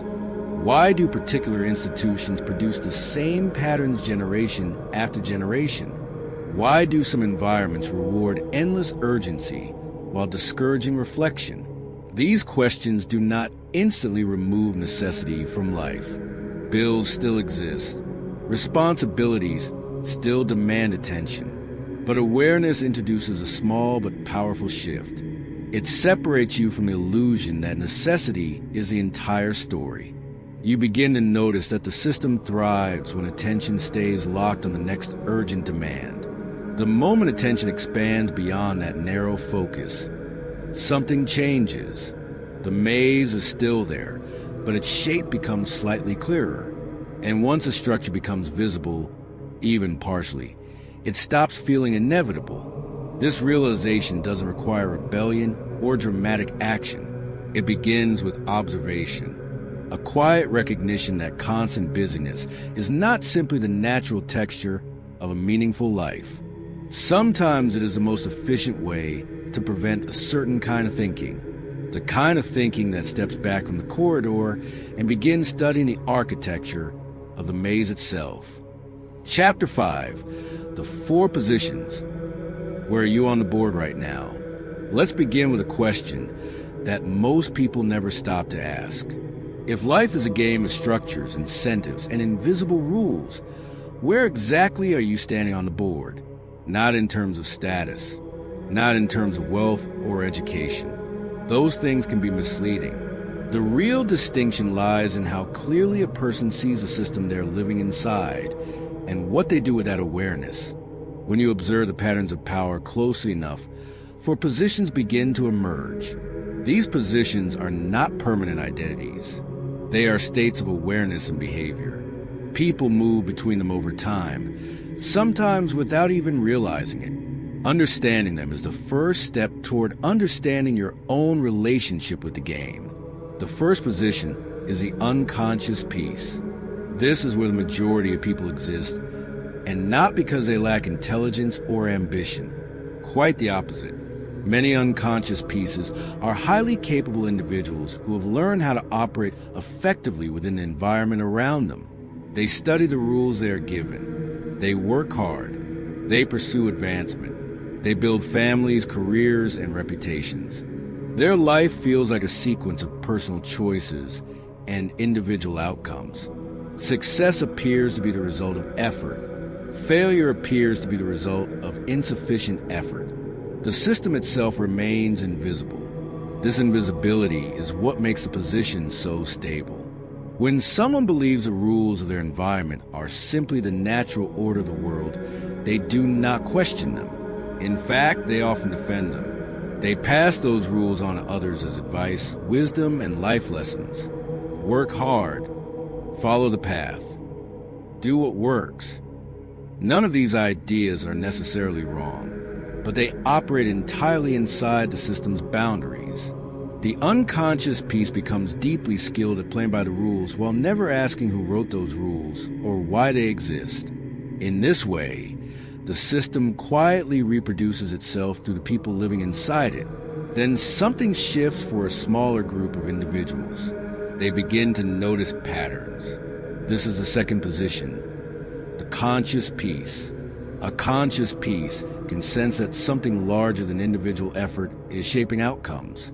They notice recurring structures inside institutions. They observe that certain behaviors are rewarded again and again, while other forms of thinking quietly disappear from the environment. At first, this awareness can feel empowering, but it often becomes uncomfortable very quickly, because seeing the system does not automatically grant the ability to navigate effectively. A conscious piece understands that the board exists, but they have not yet learned how to move across it strategically. This creates a strange psychological tension. Part of them wants to challenge the structure. Another part feels trapped inside it. They oscillate between clarity and frustration, moments when the architecture of power feels obvious, followed by moments when navigating everyday life requires temporarily ignoring that clarity. It is an uneasy place to stand. The Renaissance political thinker Niccolò Machiavelli believed awareness, without strategy, was a fragile position. Seeing the game matters, but it does not change outcomes unless it is paired with the ability to act deliberately within the environment, which leads us to the third position, the unconscious player. This individual is often mistaken for someone who simply got lucky. Their career advances smoothly. Their influence grows. They seem to move through institutions with unusual ease. But what appears effortless is usually instinct. An unconscious player has absorbed the rules of the system so thoroughly that they operate by them automatically. They recognize opportunity without needing to analyze it. They sense shifts in social dynamics before others notice them. They make decisions that place them in advantageous positions again and again. If you ask them to explain exactly how they do it, many would struggle. They simply know. This instinctive fluency allows them to win inside the system consistently. Yet it also carries a hidden vulnerability. Because when someone succeeds through intuition alone, they may not fully understand the mechanics behind their success. And systems do not stay static forever. Institutions evolve. Power shifts. Cultural values transform. When the environment changes dramatically, instinct alone may not be enough. The unconscious player who once navigated the system effortlessly can suddenly find themselves disoriented. The rules they mastered have quietly moved. Which brings us to the final position, the conscious player. This is the rarest place on the board. A conscious player sees the structure as shaping outcomes, but unlike the conscious piece, they do not remain stuck in observation. They study the incentives built into institutions. They recognize how influence travels through networks. They analyze the patterns that determine which ideas rise and which disappear, and then they act accordingly. A conscious player does not waste energy pretending the system does not exist. They also do not waste energy resenting it endlessly. Instead, they treat it as an environment to be understood. They pay attention to leverage. They notice timing. They recognize that power rarely moves in straight lines. It flows through relationships, perception, and positioning. Their advantage is not simply awareness. It is awareness combined with intention. Every move becomes more deliberate. Decisions are made with a wider perspective. Situations that once looked random begin revealing patterns. What once felt like chaos begins to look like structure. And once a person begins seeing the board this way, a quiet but profound shift occurs. They stop asking whether the game exists. They begin asking something far more important. Where exactly am I standing on the board right now? Chapter 6, The Unconscious Piece. Why intelligence alone does not set you free. There is a dangerous assumption many intelligent people carry without realizing it. They believe that intelligence automatically protects them from manipulation, from structural influence, from systems quietly shaping their lives. It does not. In fact, intelligence can make someone more deeply embedded inside a system rather than less. Because intelligence, when directed only towards solving problems within an environment, becomes an instrument that strengthens the environment itself. This is a position known as the unconscious piece. It is important to understand this position carefully, because it is not defined by weakness. It is not defined by ignorance in the ordinary sense. Some of the most capable individuals in society occupy this position. Doctors, executives, scholars, professionals who have mastered extremely complex fields. Their intelligence is real. Their discipline is real. Their achievements are real. And yet the system that shaped those achievements remains almost entirely invisible to them. Why? Because their intelligence has been trained to operate inside the rules rather than question the rules. From an early age, most people are rewarded for learning how the environment works and adapting to it efficiently. Schools reward those who follow structured paths. Institutions reward those who perform well within defined expectations. Careers reward those who align their behavior with the incentives of the organization they serve. None of these things are inherently malicious. They are simply how systems stabilize themselves. But over time, something subtle happens. A person becomes highly skilled at navigating the environment exactly as it exists. They learn which behaviors lead to approval, which strategies produce advancement, which risks are safe, and which risks quietly end careers. Eventually they succeed. And success has a powerful psychological effect. When the structure you are living inside produces rewards for you, it becomes very difficult to imagine that the structure itself might deserve examination. Success inside a system feels like proof that the system is fair. But fairness and functionality are not the same thing. A system can function exactly as designed, while still shaping outcomes in ways most people never notice.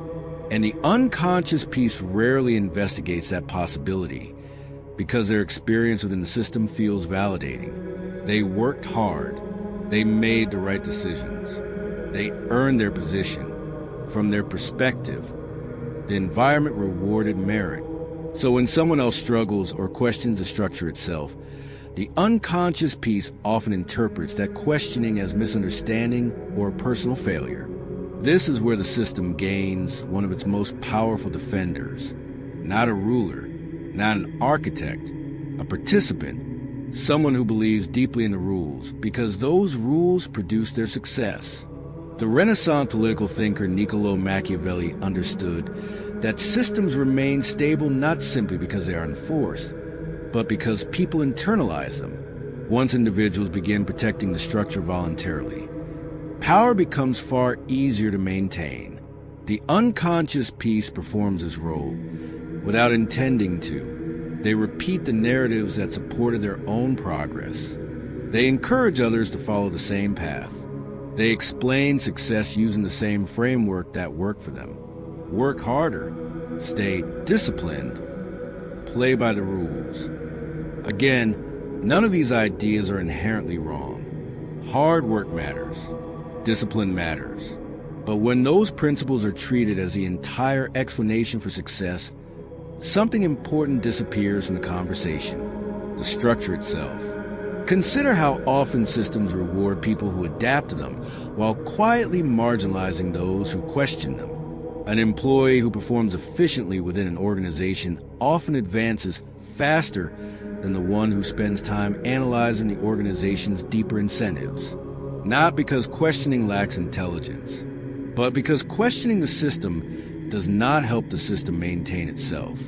Over time, this dynamic creates a powerful feedback loop. The individuals who succeed most visibly become living proof that the system works. Their achievements reinforce the belief that the rules are correct. Their voices become influential because their lives appear to validate the structure.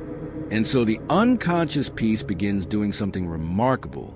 They become the boundary of the system. When someone starts noticing patterns of power or questioning the incentives behind institutions, the unconscious piece often responds immediately. They dismiss the idea. They label it pessimistic or unrealistic. They reassure others that the system simply rewards effort and discipline. They do this sincerely. From their perspective, the explanation is obvious, but sincerity does not equal accuracy. What they are defending is not necessarily truth, but familiarity. The structure they understand is the structure that gave their life coherence. Questioning it threatens more than just an idea. It threatens a narrative that explains their own success. This is why intelligence alone does not set someone free. A brilliant mind can solve thousands of problems within a system while never examining the system itself.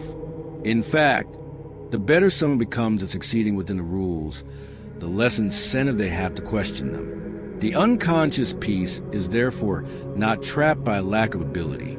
They are anchored by satisfaction. And satisfaction, when it arrives from inside a structure, can be the most effective form of containment a system could ever design.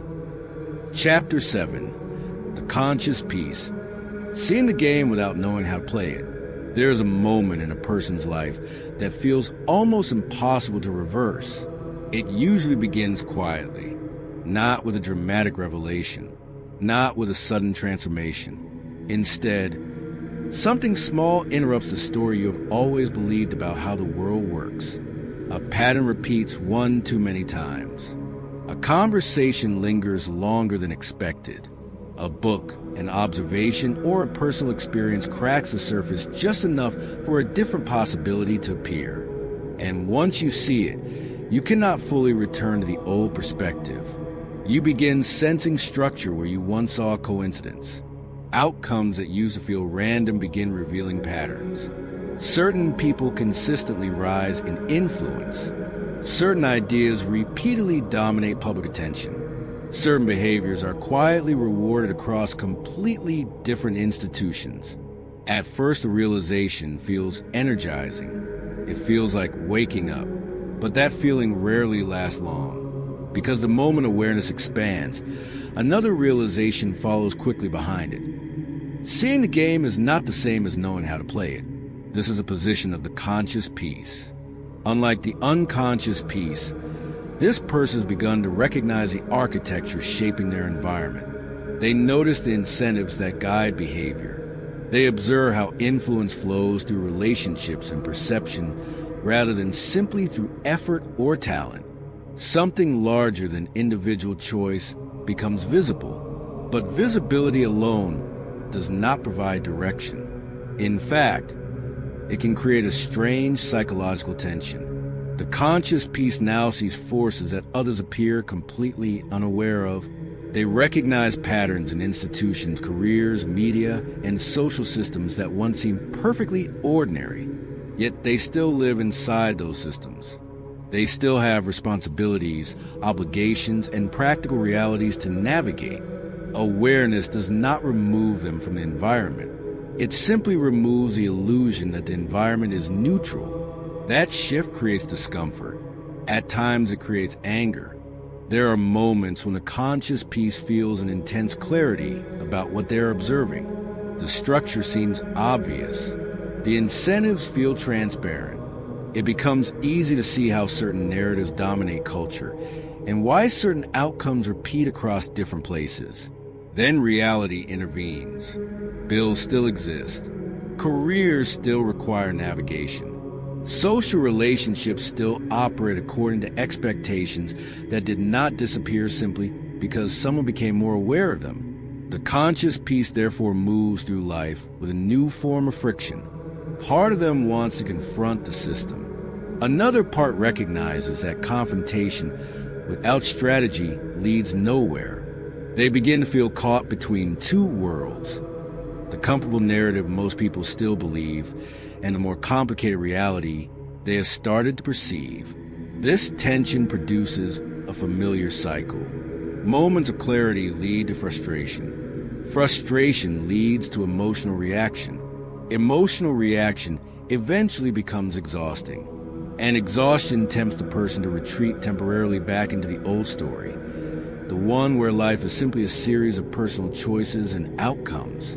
But the mind rarely forgets what it has already seen. The awareness returns. And each time it does, the discomfort becomes sharper. This is why the conscious piece often feels isolated. Not necessarily physically isolated, but psychologically separated from the environment around them. Conversations that once felt straightforward now feel incomplete. Advice that once sounded wise now sounds simplistic. They begin noticing how often people confuse participation in a system with understanding it. The Renaissance political thinker Niccolò Machiavelli studied this dynamic in the political world of his time. He observed that recognizing the realities of power was only the first step in navigating it.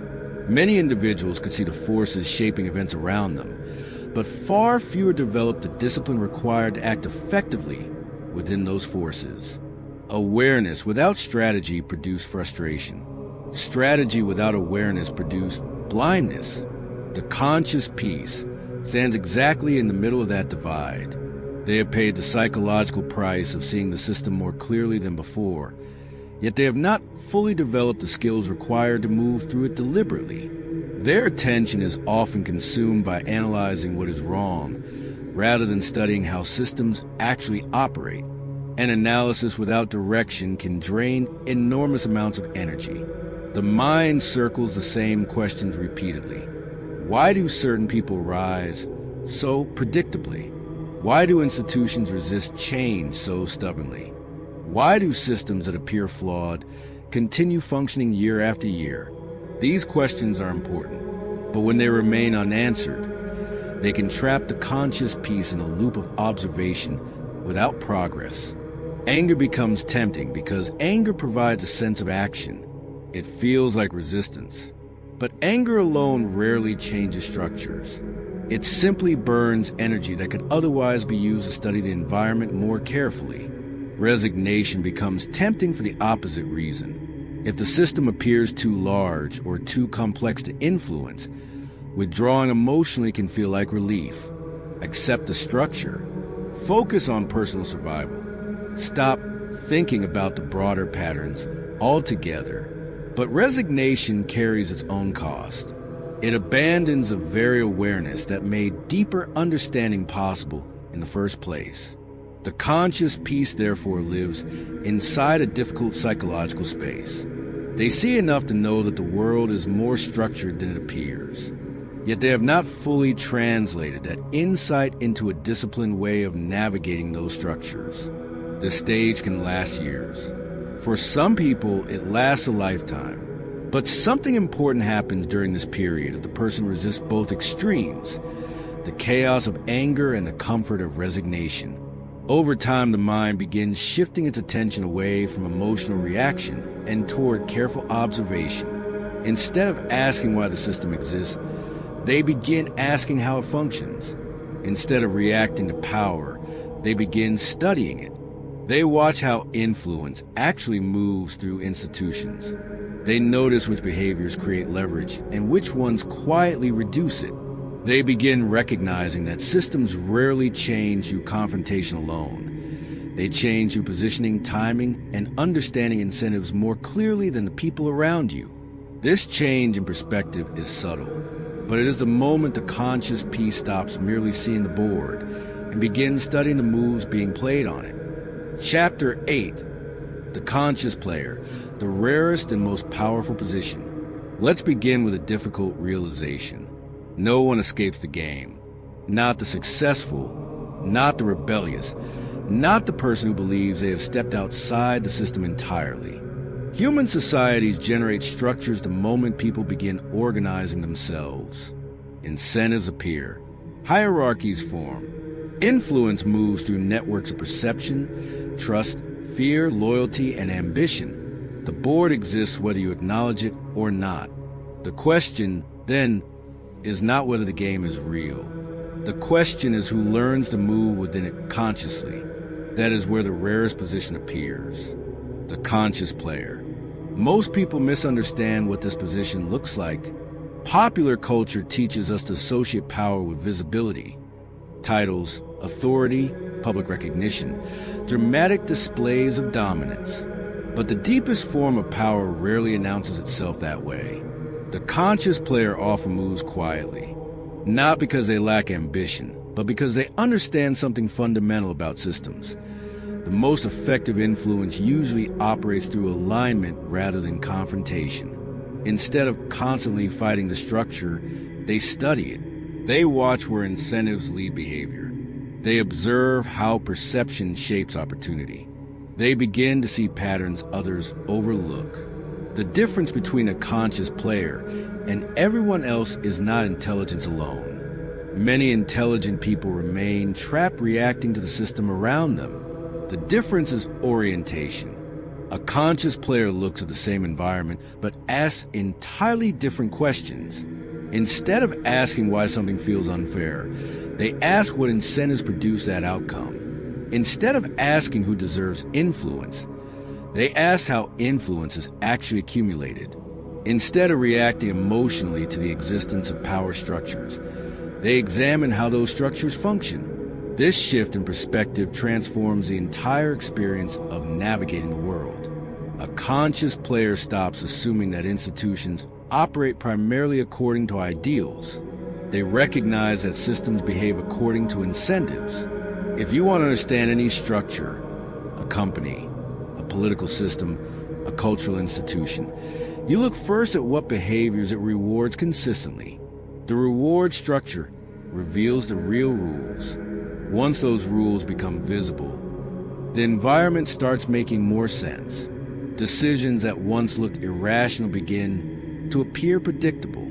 Outcomes that seem random reveal their logic. The conscious player studies these dynamics patiently, not with cynicism, but with clarity. The Renaissance political thinker Niccolò Machiavelli spent much of his life observing exactly this phenomenon. His work is often misunderstood as advice for ruthless rulers. In reality, he was documenting how power behaves in the real world, stripped of comforting illusions. What he understood was simple but unsettling. Power rarely belongs to the person who claims the highest moral ground. It belongs to the person who understands the environment well enough to move effectively within it. But the conscious player takes this insight one step further. They do not simply learn how to navigate structures for external gain. Titles, status, and influence may appear along the way, but those are not the foundation of their power. The foundation is internal sovereignty. Most people spend their lives reacting to forces they barely recognize. Expectations from family, cultural narratives about success, institutional pressures, economic anxieties, social approval. These forces push people into predictable paths long before they pause to ask whether those paths reflect what they actually want. The conscious player interrupts that process. They recognize the system's default destinations, the career trajectories, the social hierarchies, the definitions of success that appear everywhere around them. But recognition gives them distance. Distance creates choice. Instead of drifting toward the outcomes the structure naturally produces, they begin selecting their direction deliberately. Some may pursue influence inside institutions. Others may position themselves at the edges of systems where creativity and independence are easier to maintain. The key difference is intentionality. They are no longer moving blindly. This shift changes how decisions are made. A conscious player evaluates opportunities differently. They ask whether a path increases leverage or quietly reduces it. They examine how alliances shape outcomes. They recognize that reputation, perception, and timing can sometimes outweigh raw effort. None of this requires manipulation or cruelty. In fact, conscious players often avoid unnecessary conflict because they understand that energy is a limited resource. Instead of reacting to every challenge, they choose their battles carefully. They position themselves where their actions produce disproportionate results. Over time, this approach compounds. Small advantages accumulate. Relationships deepen strategically. The person becomes increasingly difficult to trap inside the narrow roles the system assigns by default. From the outside, their path can appear unusual. They may refuse opportunities that look prestigious but restrict their autonomy. They may pursue directions others initially misunderstand. Yet their choices follow a consistent internal logic. They know what they're playing for. This clarity is the real power of the conscious player. It is not about controlling everyone else on the board. It is about refusing to let unseen forces determine the direction of your own movement. Once a person reaches this stage, something irreversible happens. They stop measuring success purely through the system's existing scorecards. Status, money, recognition. These can still matter, but they no longer define the entire game. They become tools rather than destinations. The conscious player understands that every structure offers both opportunities and limitations. Instead of pretending those limitations do not exist, they work around them. Instead of rejecting systems entirely, they learn where influence actually resides within them. That understanding creates freedom of movement, not the fantasy of escaping the game altogether, but something far more practical. The ability to move through the environment with open eyes, the ability to recognize pressure without being unconsciously directed by it, and most importantly, the ability to choose deliberately, calmly, and without apology what your life is actually oriented toward. Chapter 9. Whose side are you on? The question that changes everything. Here is the moment where everything becomes personal. Up to this point, the conversation has been about systems, structures, positions on the board, and the invisible patterns that shape outcomes in human societies. It has been analytical, observational, almost clinical in the way it examines how the game operates. But eventually, every analysis reaches a point where observation alone is no longer enough. A decision appears, and a decision is far more intimate than most people expect. Whose side are you on? At first hearing, the question can sound dramatic, even moralistic. People assume it is asking whether someone stands with the powerful or the powerless, the virtuous or the corrupt, the enlightened or the unaware. But that is not the real question. The real question is much quieter. Are you on the side of your own life? Or are you on the side of the version of your life that the surrounding system has been producing for you while you were too busy surviving inside it to notice? That distinction changes everything, because systems are not neutral environments. They are engines. They produce predictable outcomes when people move through them without examining their design. Careers take familiar shapes. Social hierarchies stabilize. Cultural narratives guide people toward the same definitions of success over and over again. None of this requires direct control over individuals. All it requires is the presence of incentives. When a structure rewards certain behaviors consistently, people begin organizing their lives around those rewards. They pursue what the system recognizes as valuable. They measure themselves according to the metrics the environment provides. And slowly, almost imperceptibly, their sense of identity begins to merge with the role they play inside the structure. They become the employee, the professional, the consumer, the citizen defined by expectations that existed long before they arrived. For many people, this happens so gradually that it never feels like a choice. It feels like life unfolding. But once a person becomes aware of the board, once they begin seeing how narratives, incentives, and institutions guide behavior, something changes. The process that once felt automatic now becomes visible. And visibility creates a new responsibility, because now a different question appears. Do you continue allowing the system to determine the direction of your life by default? Or do you begin making decisions with the awareness that those systems exist? This is the moment when neutrality disappears. You are either aligning with the momentum of the structure, or you are beginning to orient yourself towards something more deliberate. There's a side of the game that benefits when people never examine these questions.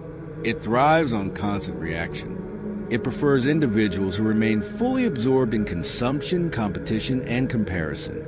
People who measure their value through the metrics the system continuously broadcasts back to them.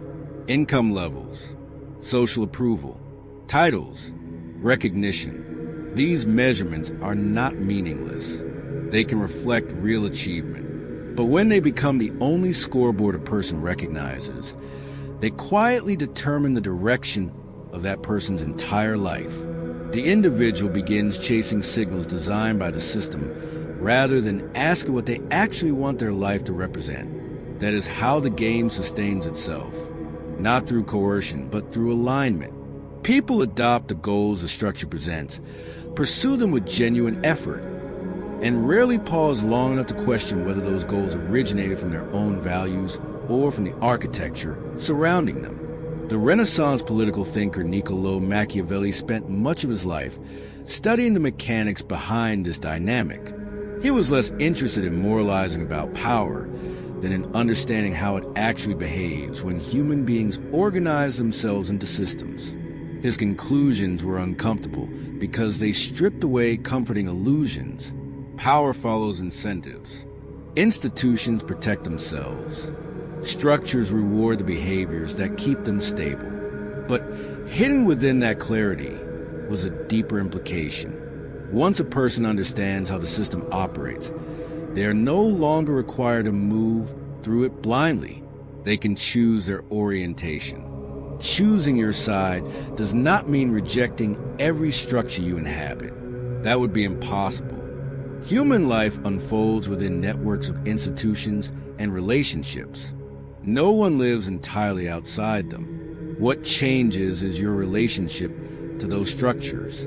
Instead of assuming they define you, you begin treating them as environments to navigate.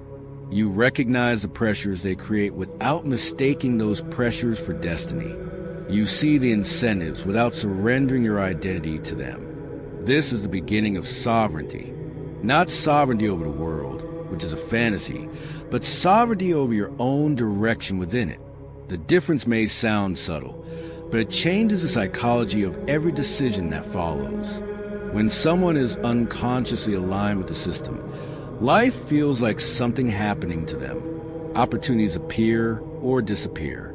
Circumstances shift. External events determine the next move.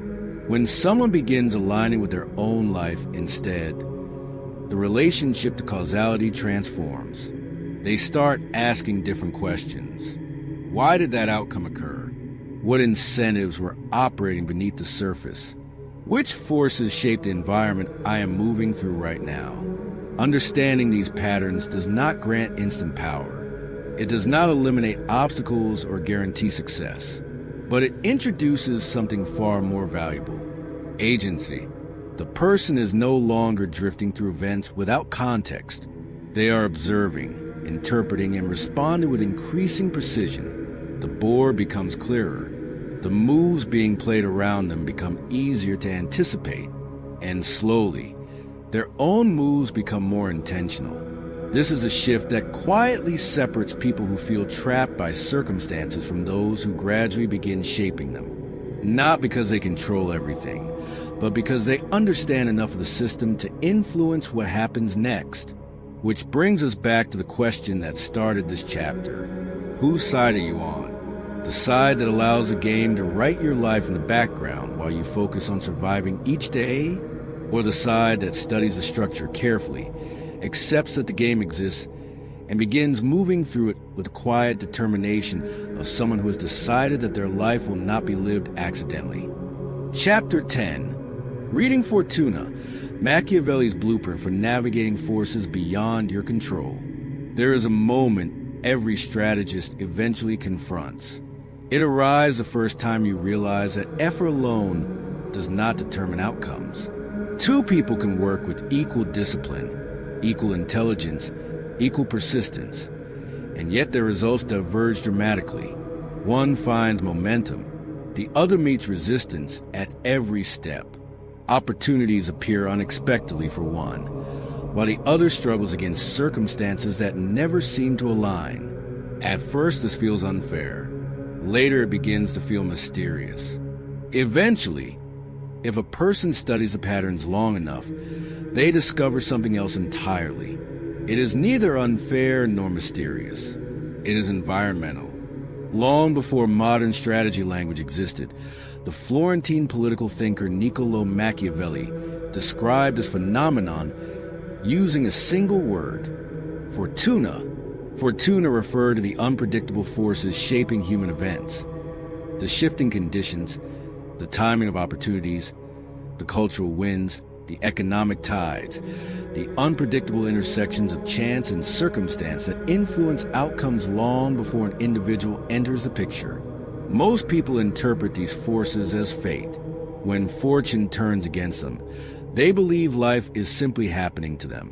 When circumstances suddenly favor them, they describe it as luck. The environment becomes something random, chaotic, impossible to anticipate. But the strategist approaches fortuna differently. Not as fate, as weather. No sailor believes they control the ocean. No pilot assumes they can command the wind. Yet experienced navigators rarely treat the environment as pure chaos. They study patterns. They observe pressure systems, currents, seasonal rhythms, historical behavior. Over time, the environment begins to reveal tendencies. Storms rarely appear without warning signs. Favorable currents often follow recognizable routes.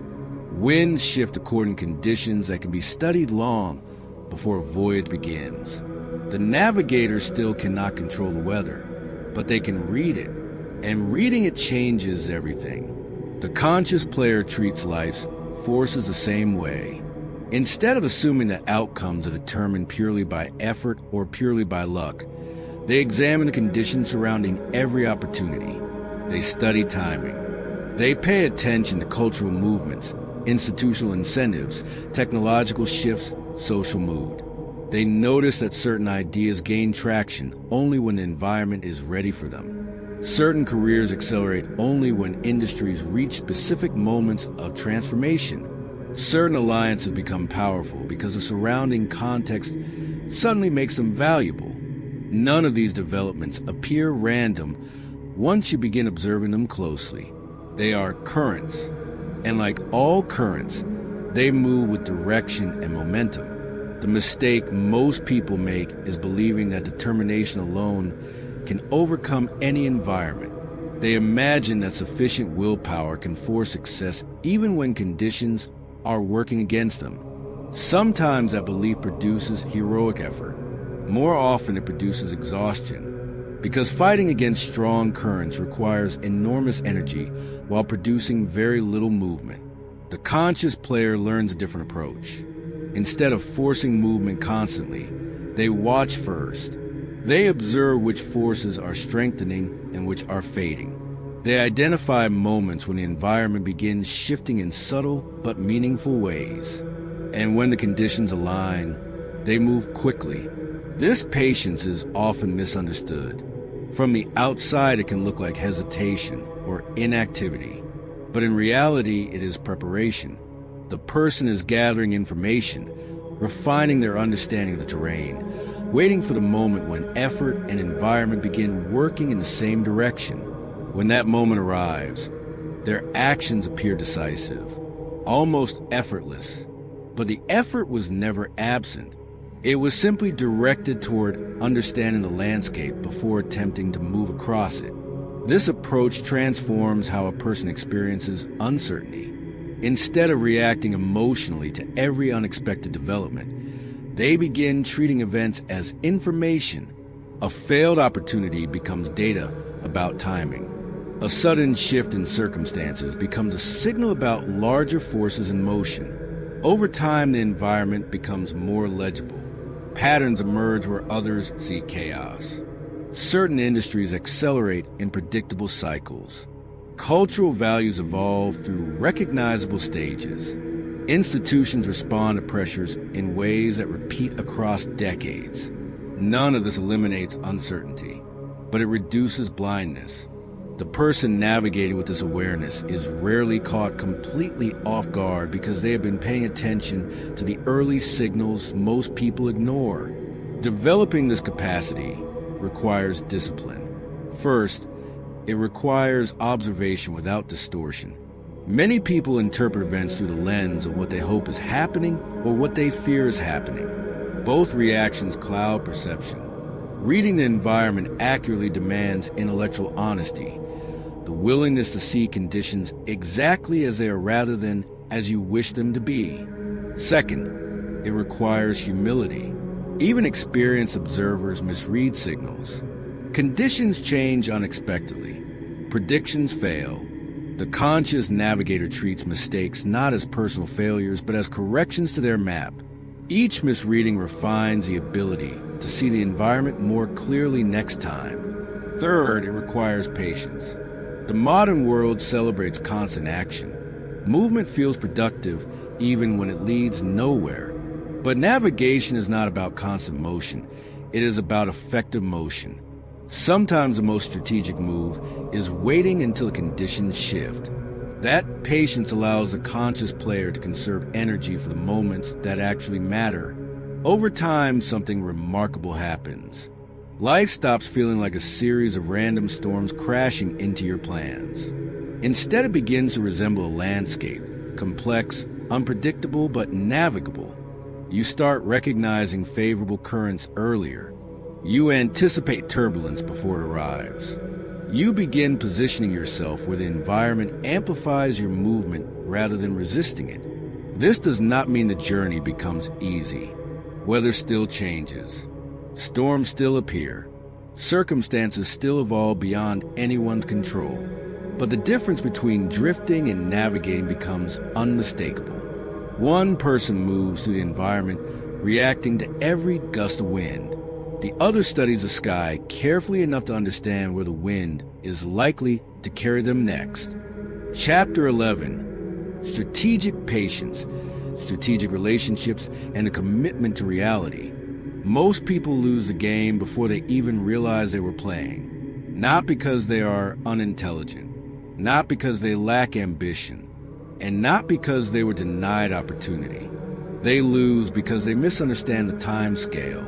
In the modern world, speed is celebrated as intelligence.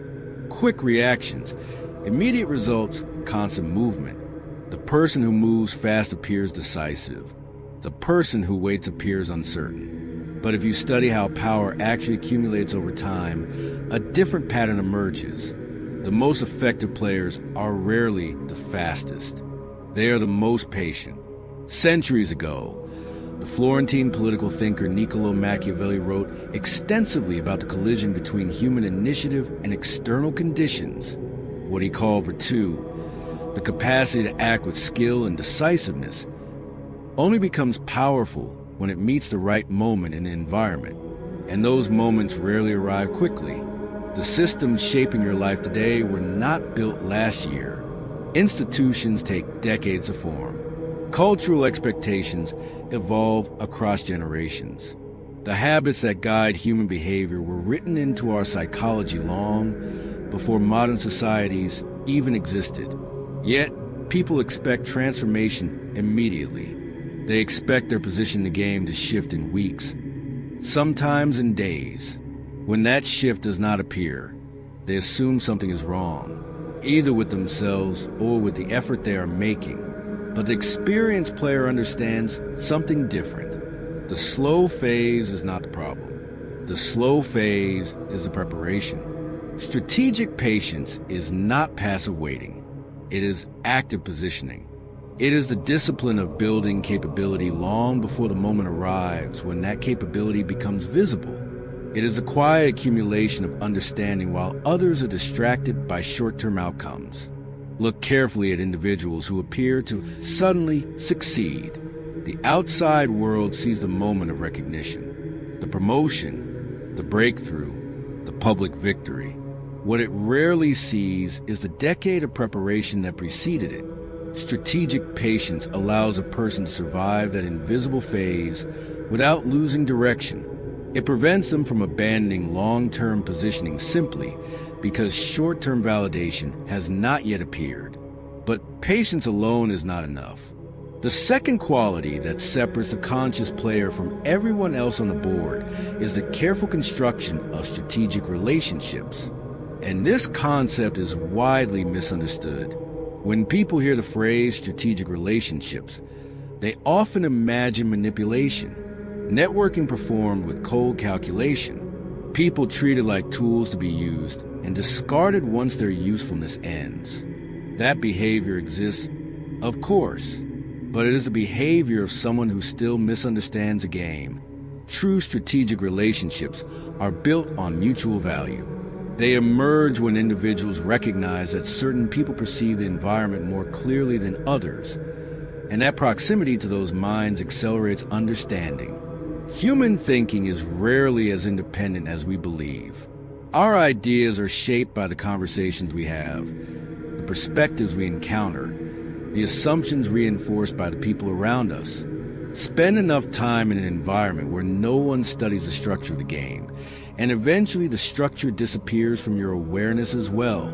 Surround yourself with people who observe patterns carefully, and the opposite occurs. Your thinking sharpens. Your interpretations become more precise. You begin seeing possibilities that never appeared before because someone else has already learned to recognize them. This is why the composition of a person's inner circle reveals so much about their trajectory. The individuals you think with will inevitably shape the moves you make. Their standards influence your standards. Their assumptions become the background against which your own decisions are evaluated. Choose poorly, and your perception narrows. Choose wisely, and your perception expands. Strategic relationships are not about exploiting people. They are about building environments where clear thinking becomes the norm. The third quality, the one supporting both patience and relationships, is far more difficult than it sounds. It is a commitment to reality. Most people believe they already possess this quality. They assume they see the world as it is.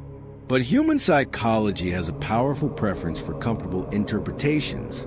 We instinctively gravitate toward explanations that protect our identity, confirm our beliefs, and preserve our sense of stability. Reality often does the opposite. It exposes inconvenient truths. It reveals that incentives shape behavior more than ideals. It shows that institutions protect themselves before they protect individuals. It demonstrates that power follows patterns most societies prefer not to discuss openly. Seeing these patterns clearly can be uncomfortable. Sometimes it invites criticism. The person who observes systems honestly is occasionally described as cynical or pessimistic by those who prefer not to examine the mechanics too closely. But clarity is not cynicism. Clarity is orientation. The conscious player learns to tolerate the discomfort that comes with accurate perception. They resist the temptation to soften difficult truths simply because those truths conflict with popular narratives. This does not make them cold. It makes them effective, because every strategic decision begins with one requirement. The map must reflect the territory. If the map is distorted, if it hides certain structures or exaggerates others,